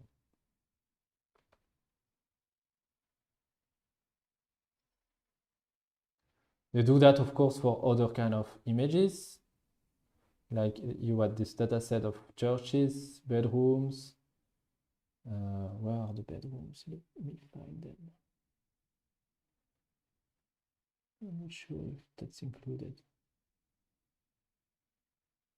Nope.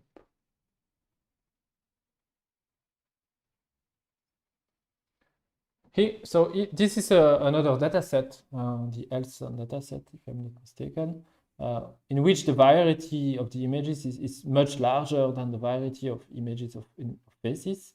Hence, it's much more difficult to do a good job at generating good-looking samples. But still, it's okay. But it also shows that there was still in 2017 quite a large margin for improvement.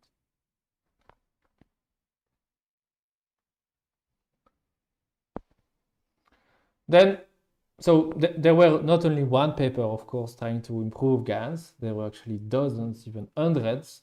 And so this is another one in which they basically try to mix all the good tricks that were proposed before. So you see that it's a mix between a regular GAN, but using an architecture in which you have self-attention, as we have seen together in 2 weeks ago, or 2 lectures ago. The loss is something different. And then quite a few other tricks. Orthogonal initialization, as you've seen for RNNs, very large mini batches, up to 2000 images at once, very large convolution filters, many other things like this. And when you combine them together, they were able to produce this kind of results, which are quite good. But you see that also this progress has been very empirical in a sense. It's just trial and error until we get satisfactory results. And it was not always, I mean, well, very well motivated from a theoretical point of view. But this is something very common in deep learning. Very often we obtain empirical results that are very good, and it's only later on that theory catches up and is able to explain the kind of improvement that we had been observing empirically. And this is one of those cases.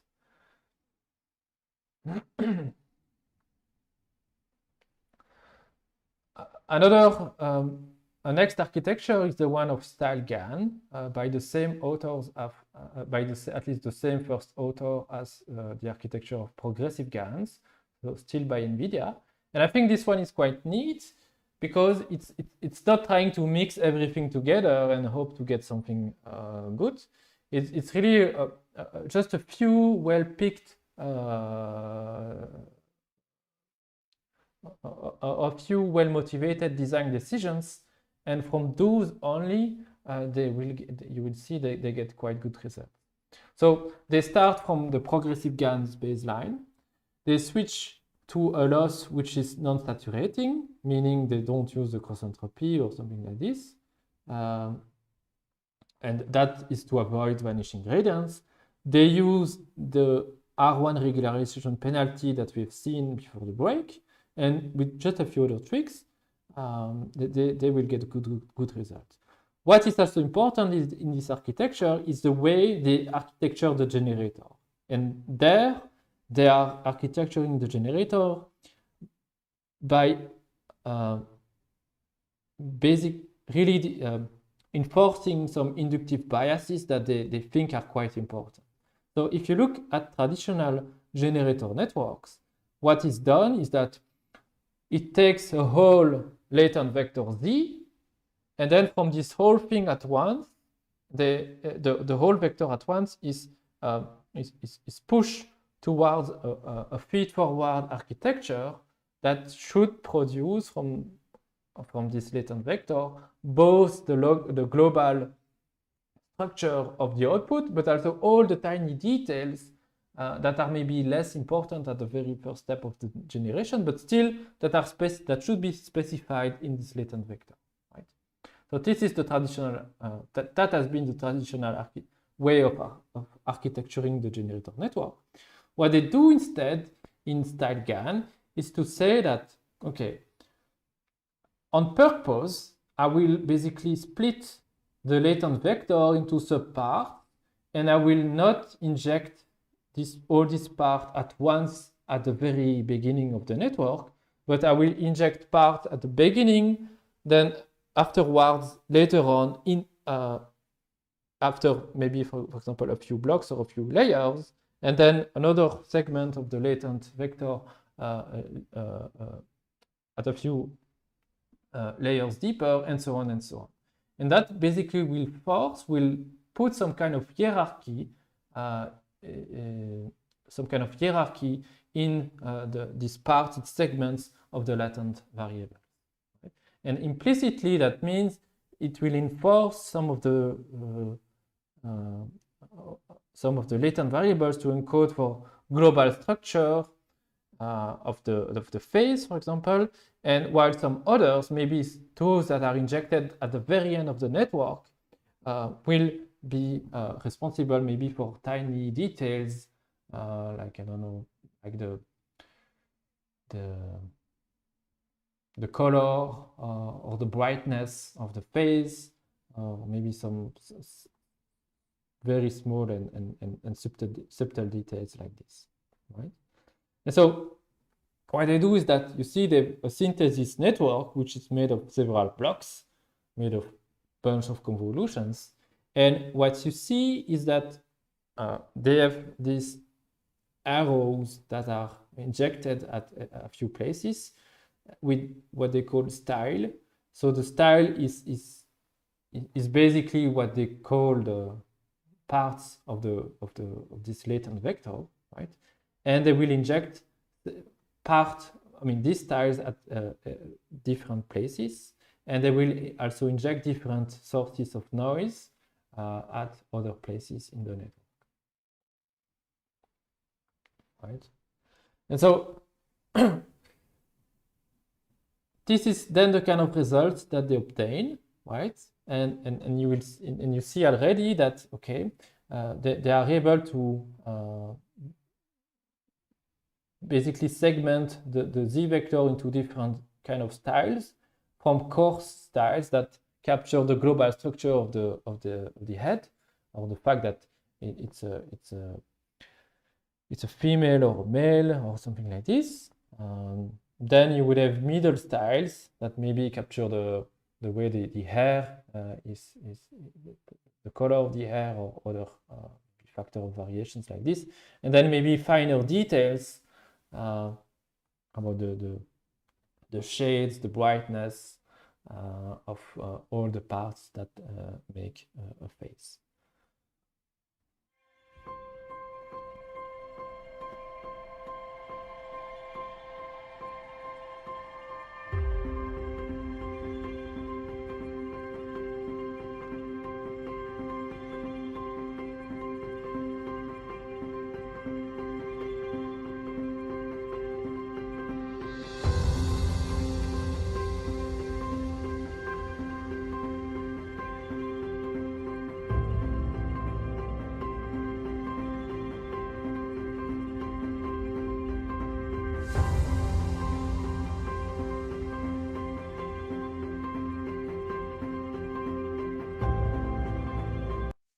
So what they do here is that you see you have these 4 photographs at the top, and from these photographs they are able to basically identify what are the coarse, or maybe the coarse and the middle styles that produce this thing, and then they will only change the finer or the lower level of details of styles, but while preserving the coarser style or the coarser aspect of the image.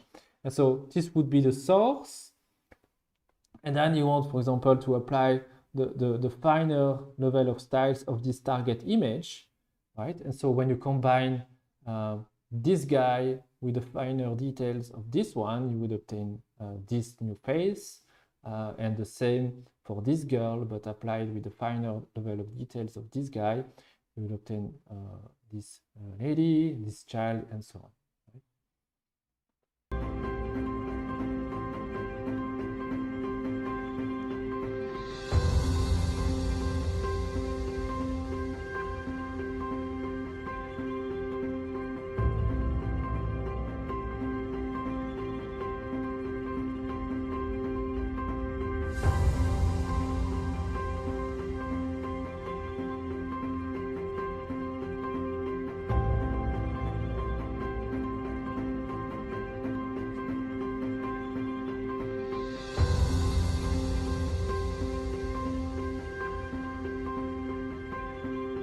So what you see is that, okay, they are starting from a set of styles, set of aspects, some of values for the latents, and then they would keep everything fixed except for a level of the styles, starting, for example, for the core style, but maintaining these 2 others fixed, and then you get the result that you see on the right.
So what they are changing here is this.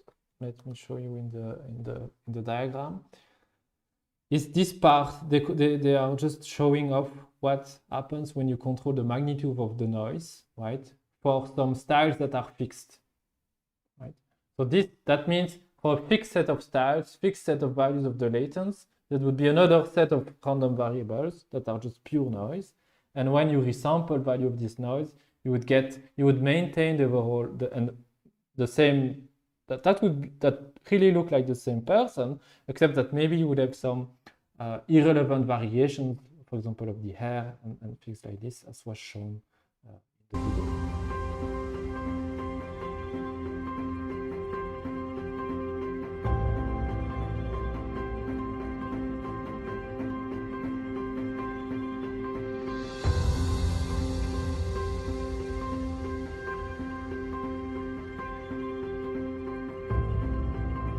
But you still have this hierarchy in the noise. You would have like more like the position of the hair, or like the riddles of the small,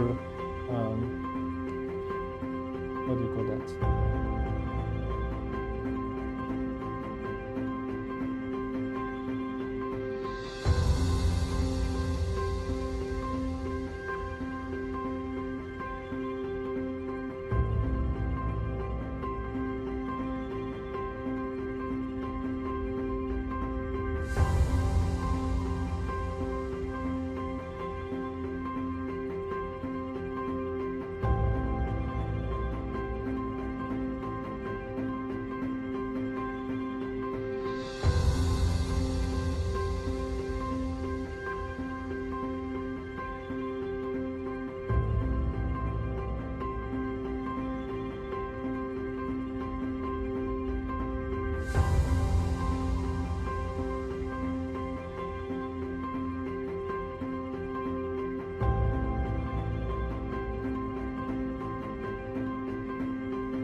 All right, so I think you get the idea.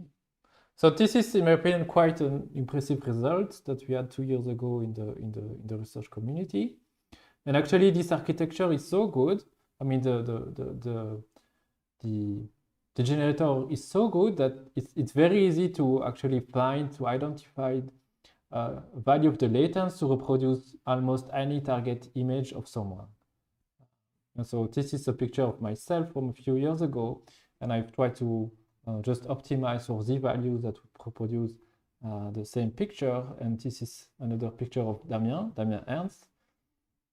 And these are not the real images that I've used, but they are the regenerated versions that the StyleGAN generator is able to reproduce, even though it has never seen my face nor Damien's face. So of course, then that means given now these two, and so I just played a bit with these latent variables. And so if you start to mix them and then to linearly interpolate and decode back into the data space, you would get this kind of transition, for example, between myself and Damien. And the middle, you get this kind of nightmare between Damien and me. But you see also how the transition, again, is made in a way which is very different, which preserves some kind of semantic, or there is a semantic transition, I should say, from one phase to the other, contrary, for example, to the, what was it?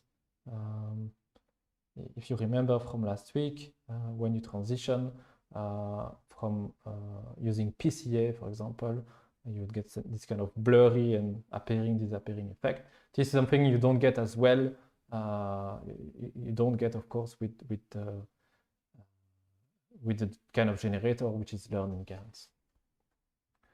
Of course, you can then start playing with some of the values, some of the components in the latent vectors, and you would observe that clearly some of them, even though nothing specific was instructed for this, some of them seem to encode for particular factors, aspects of the face, like the seriousness or the whether or not you are laughing, the smile, maybe the weight of the person, the age, and so on. And that's something that you can just doodle with and see for yourself. All right, so this was still using the StyleGAN V1 version. Of course, if there is a V1, you can guess that there is a V2. And so these are results from the second version of the architecture, which was released 2 years ago in 2019. And in my opinion, these kind of results are very, very impressive. Before you could still see some artifacts of the generation. Here the result, it becomes very difficult to say that none of these persons are real persons. They are all fakes, in my opinion. All right. So now let's move on to a few applications, and that will be it for today. You may wonder at the end of the day, but what's the purpose of generating these fake faces? Is there any useful application to that? And the answer, of course, is yes, a big yes. But to me, one of the main things that should realize is that the prior distribution, the PZ distribution, the distribution of the latent variables, actually need not to be a random noise distribution. Right? It could be actually another structure distribution for which you could only have samples. And so that means, for example, you can use this same architecture to do image-to-image translation, in which you would like, for example, to reproduce the style or to transform an image into the style of another while preserving, for example, the semantic content. And the way you would do that would be not... so let's say, for example, you want to start from a painting of Monet, and you want to produce a photograph or an image that would resemble a photograph of that scene, right? And then, so the idea would be to actually use a GAN for this purpose, except that you would have replaced the random noise distribution, PZ, by a distribution over paintings of Monet, right? And from this painting, you would change them, you would like to change them into good-looking, realistically looking photographs, for which you would have another source of images. And so that's something you could do. And of course, you would like to do that while preserving the semantic content. In this case, so this is an architecture which is called cycle GAN, because you would train actually two generators, one to go from the source to the target, and another one to go from target to source. And the why you would like to go into both directions, because in this way you can also impose cycle consistency. So if you start from an image, let's say this photograph, you transform it through a Monet painting, and then you use the second generator to transform it back to a photograph. You would like this transformed image to actually be close to the original image that was used at the very beginning, right? So you want the cycle to be consistent. And so this is what you can do for this kind of applications. Here they are changing zebras to horses, summer to winter, photographs to Monet, Van Gogh, Cézanne, Ukiyo.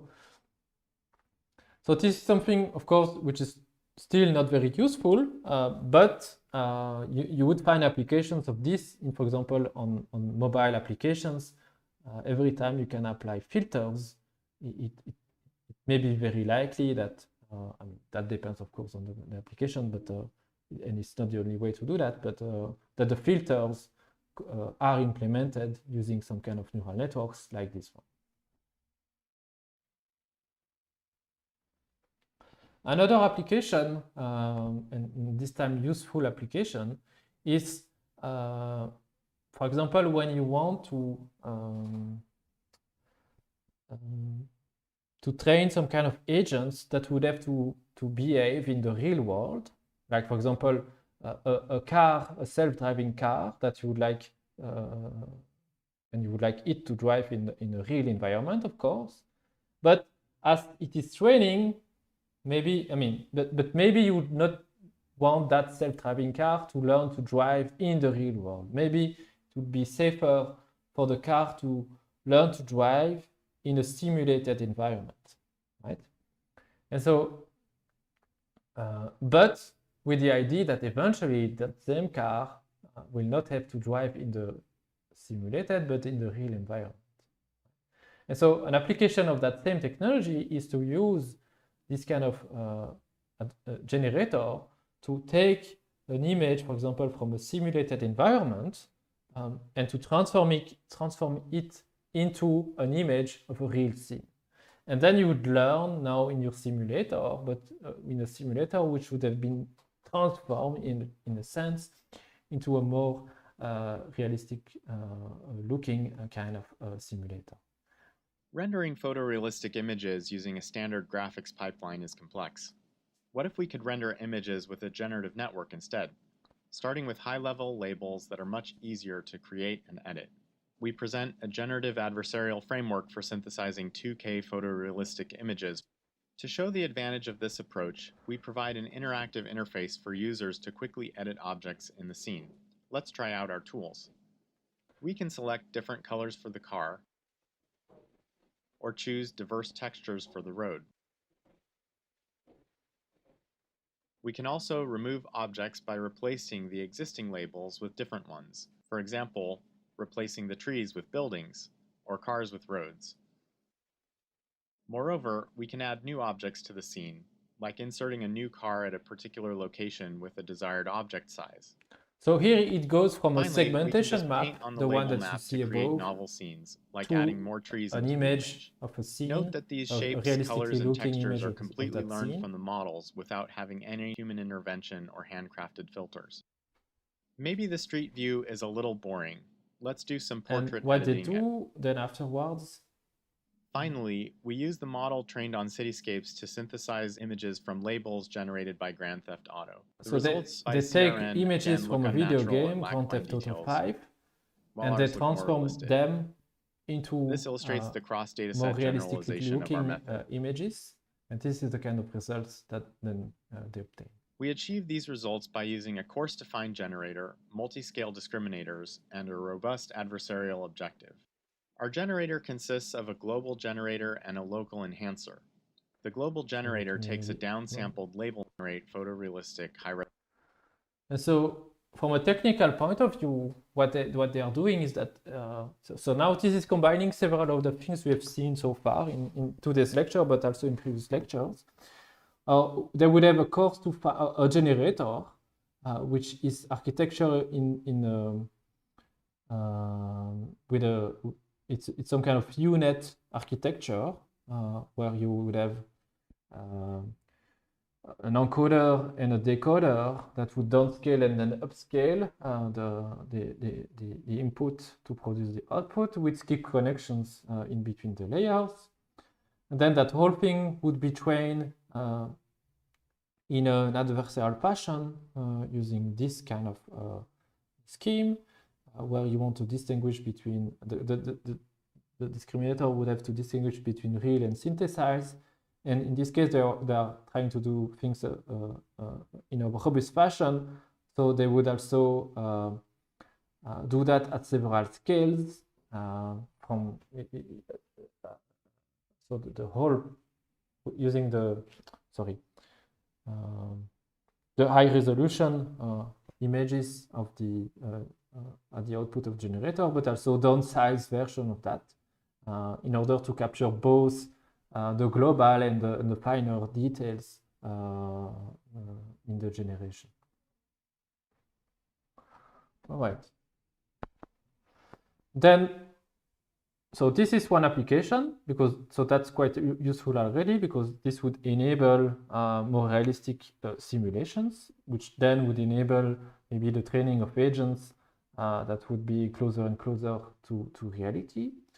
There are also quite a few applications in the movie industry or in the media industry or to help artists. And so this is another applications that they showcase again by NVIDIA that they call GoGAN.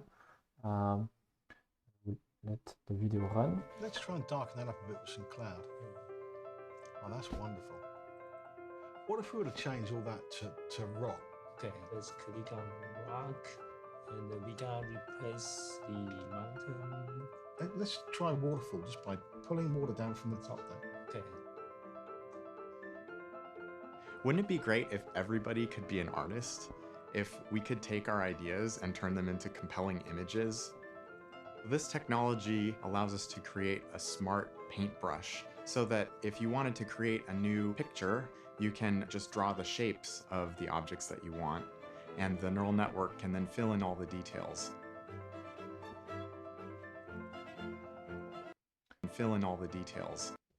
I just want to highlight something from this. So I don't know if you noticed, but the level of realism of this generation. So of course, if you said this is rock, this is sky, this is water, this is easy. But what is actually more complicated is for the rock to be reflected in the water. And that's something the generator network is able to do, right? In the segmentation map, you were the quote artist was not instructing the generator that it should include a reflection of that thing, the rock, but the generator did it by itself anyway. The shapes of the objects that you want, and the neural network can then fill in all the details. If we add a water feature, the network is able to add reflections, not because we told it that, but because it learned it. Or if we change the ground to be covered in snow, then it knows that the sky also needs to be a different color. I really think this technology is going to be great for architects, designers, people making virtual worlds to train robots and self-driving cars. The input to this model is something we call a segmentation map. It's like a coloring book picture that describes here's where a tree is, here's where the sky is, here's where the ground is, and it doesn't have any details. And then the neural network is able to fill in all of the texture and shadows and the colors based on things that it's learned from a large database of real-world images. I would like to see that tree reflecting in that pond. The real advance here is that we're able to synthesize images with a lot more diversity and more fidelity than we were able to in the past. I really think this technology is going to be great for the dreamers of the world.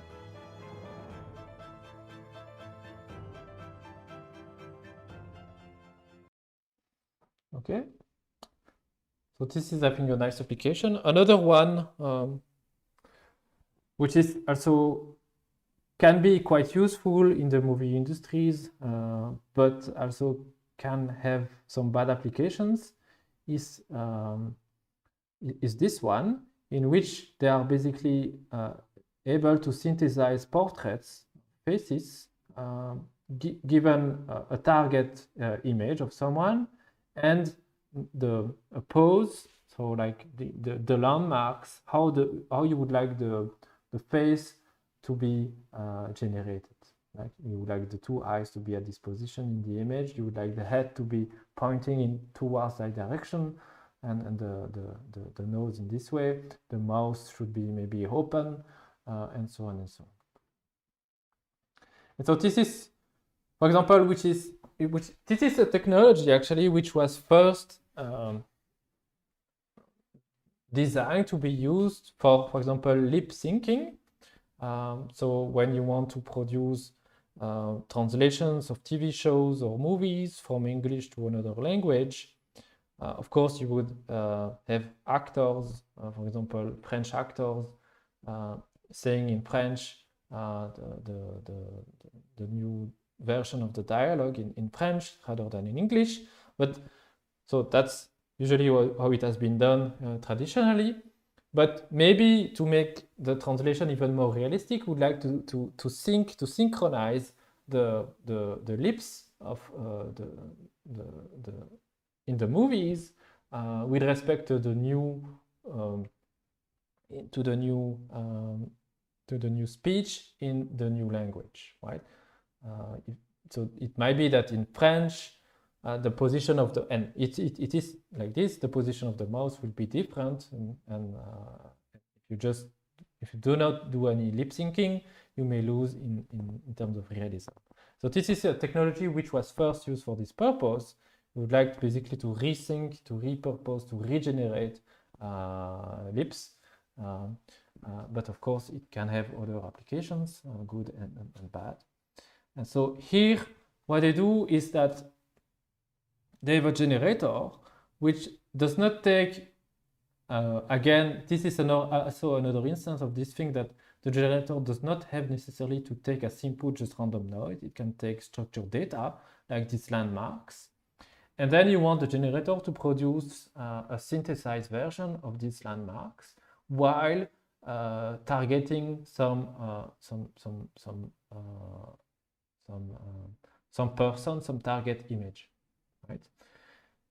And so they do that by mixing several things from different neural networks. In this case, they would have three different neural networks, a generator that you pit against a discriminator, as we've seen, and therefore you would partly train the generator to fool in some kind of adversarial fashion the discriminator. And again, that means when training, you would have access to some ground truth data, and you'd compare this ground truth data to the synthesized or the generated data.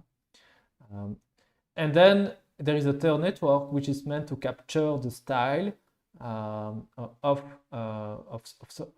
someone's and to produce some kind of vector which is invariant to variations in the image and would be specific to that person, right?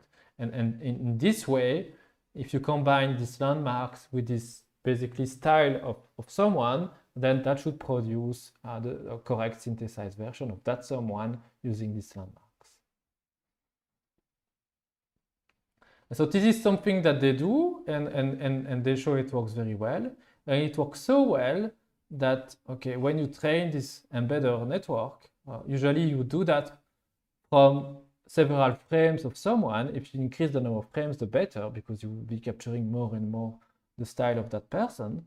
But actually, it can even work if you have only one single still photograph or image of that person. And so this is what then they do to reanimate paintings, and this is what they call living portraits, and I think it's quite stunning, the kind of result that they achieve in this way. And so what they do is that they start from this picture, they embed it here, they get some unique style for that painting, and then they will change the landmarks, right, which they are free to control in any way. And they will generate a synthesized version of these landmarks while capturing the style of that person. And they will do that, and then they will animate the face by just changing the landmarks in some predefined way. Right? We can push the generalization even further, applying the system to famous photographs. In each case, we automatically find people in the VoxCeleb2 dataset with landmarks suitable for the animation of a particular portrait.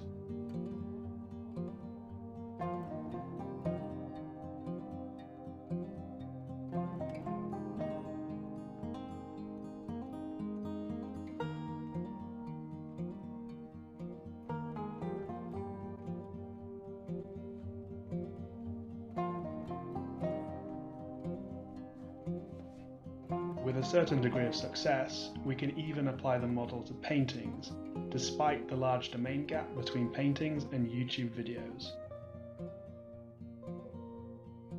Here, we can see that in some cases, the model might be very sensitive to the geometry of the landmarks. Driving Mona Lisa with landmarks from 3 different people results in videos with very distinct personalities. Landmark adaptation and tighter integration of our system with landmark tracking remains future work.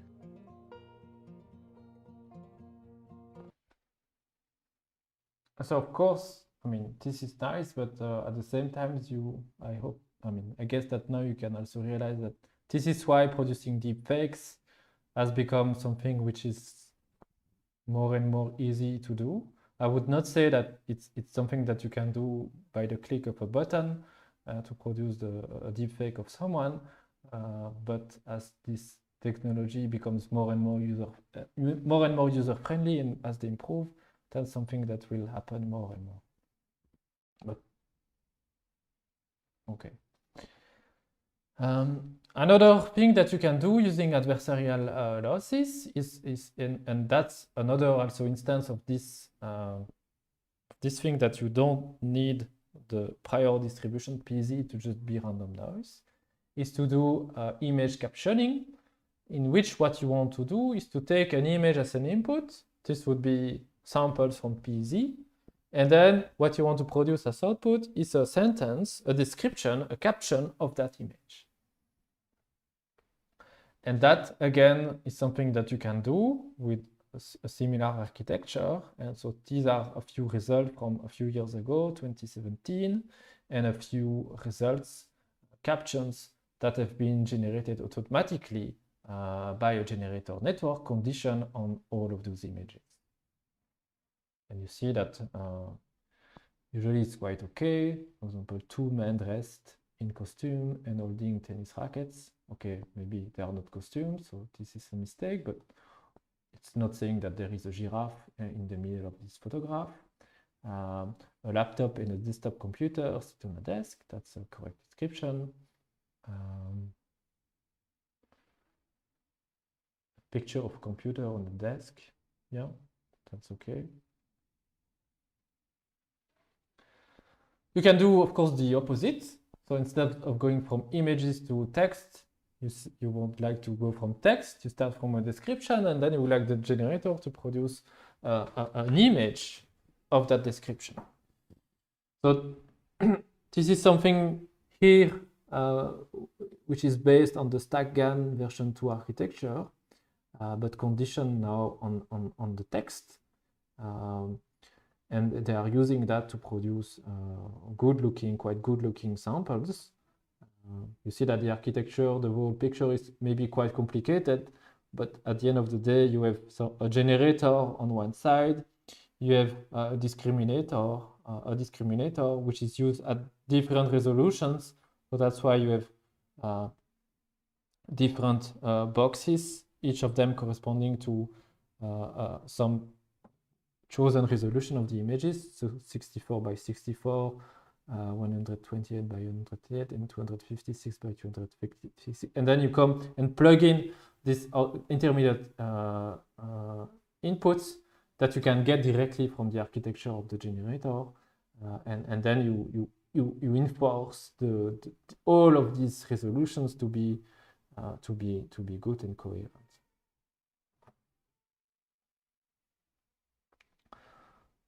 These are a few other examples from the same paper, I suppose.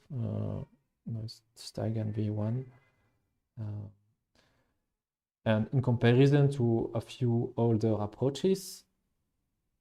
And so you start from a sentence, like a small yellow bird with a black crown and a short black pointed beak. Okay, it's not perfectly generating a bird, but it's yellow. The head is, could be black. The beak is black. Okay. You see, it's not perfect. So for this kind of application, actually, there is still quite a lot of room for improvement. Because here, what is even more complicated is that you have basically to merge two different kind of data, and so text and images, and you have to basically make some kind of connections between these two data, such that they would sit more or less on the same kind of manifold, and they would capture a same semantic, and that's something which is quite complicated to achieve. But still, these are some early prototypes, we could say, and they are quite promising. We could also use that to generate music, and I will let you listen to these fragments. I don't think it's quite good, in my opinion, so I will spare you with this song. But again, what I want to point out is that we are using again the same kind of strategy, a generator, or maybe a composition of generators, a discriminator on the other side, and we train these two guys, all these networks in a joint fashion. Okay, and then finally, a last example I would like to highlight, because I worked partly on these kind of applications, applications in science, in particular here in particle physics. And so there are plenty of fields, scientific fields, and specifically in physical sciences, which are replete with a scientific simulator of very that can achieve a very high level of details, but at the same time the simulators are very slow. Right? Because that could involve the simulation of tons, millions of microscopic effects that together would produce something, but running a simulation just to produce one observation can be something which is very, very slow. And so there are plenty of situations where you would be happy if you had instead maybe just even an approximate version of that simulator, but which would be much faster to run, right? So that's something you can do with GANs. You can say, I will train a GAN to reproduce the output of my expensive and slow simulator, right? And if you manage to do that, then at the end of the day, you will then obtain a generator network, which should be able to reproduce data which is close to the data that you could simulate in the first place.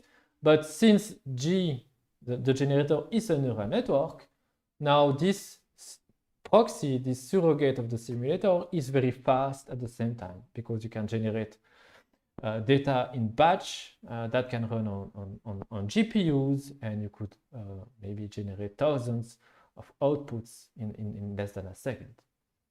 And so this is something they do to simulate so they simulate high energy collisions of two protons as they would have at the LHC. And then you would have some kind of camera around this, which is called, so it's a detector, and one part of that detector is called a calorimeter. It's some kind of yeah, I could say some kind of camera, but with a weird geometry. And you would like to reproduce the kind of activations that a calorimeter would produce given this kind of collisions, and so on. So this is the kind of result that you would like to reproduce, but with a GAN. So this was an example from particle physics. The same kind of things have been explored a bit in cosmology. So at the other side of the spectrum of the length scale, to simulate. So cosmology is the study of the universe and the evolution and how the universe came to be. And so that's, again, you have simulators for that. You have quite a few theoretical models that you can simulate forward, but then it takes ages to produce observations, to produce synthetic data from these simulations, as you can imagine. And so this would be, for example, n-body simulation samples that you would obtain with a real simulator. And on the other hand, this would be samples that you would have generated with a generator trained with a GAN to reproduce the kind of n-body simulation samples you would have obtained otherwise, but very slowly. All right, so that's it for today. I hope you have appreciated this lecture. I also hope that it shows you that indeed deep learning is much more than classification and regression. And one of the main things that you should remember is that really you can use this adversarial setting to design your losses, and the idea of combining several networks together to improve towards some fixed objective, like reproducing data that you have otherwise because you've collected this data in your experiment, let's say, is something which is quite powerful and enables quite many applications. All right.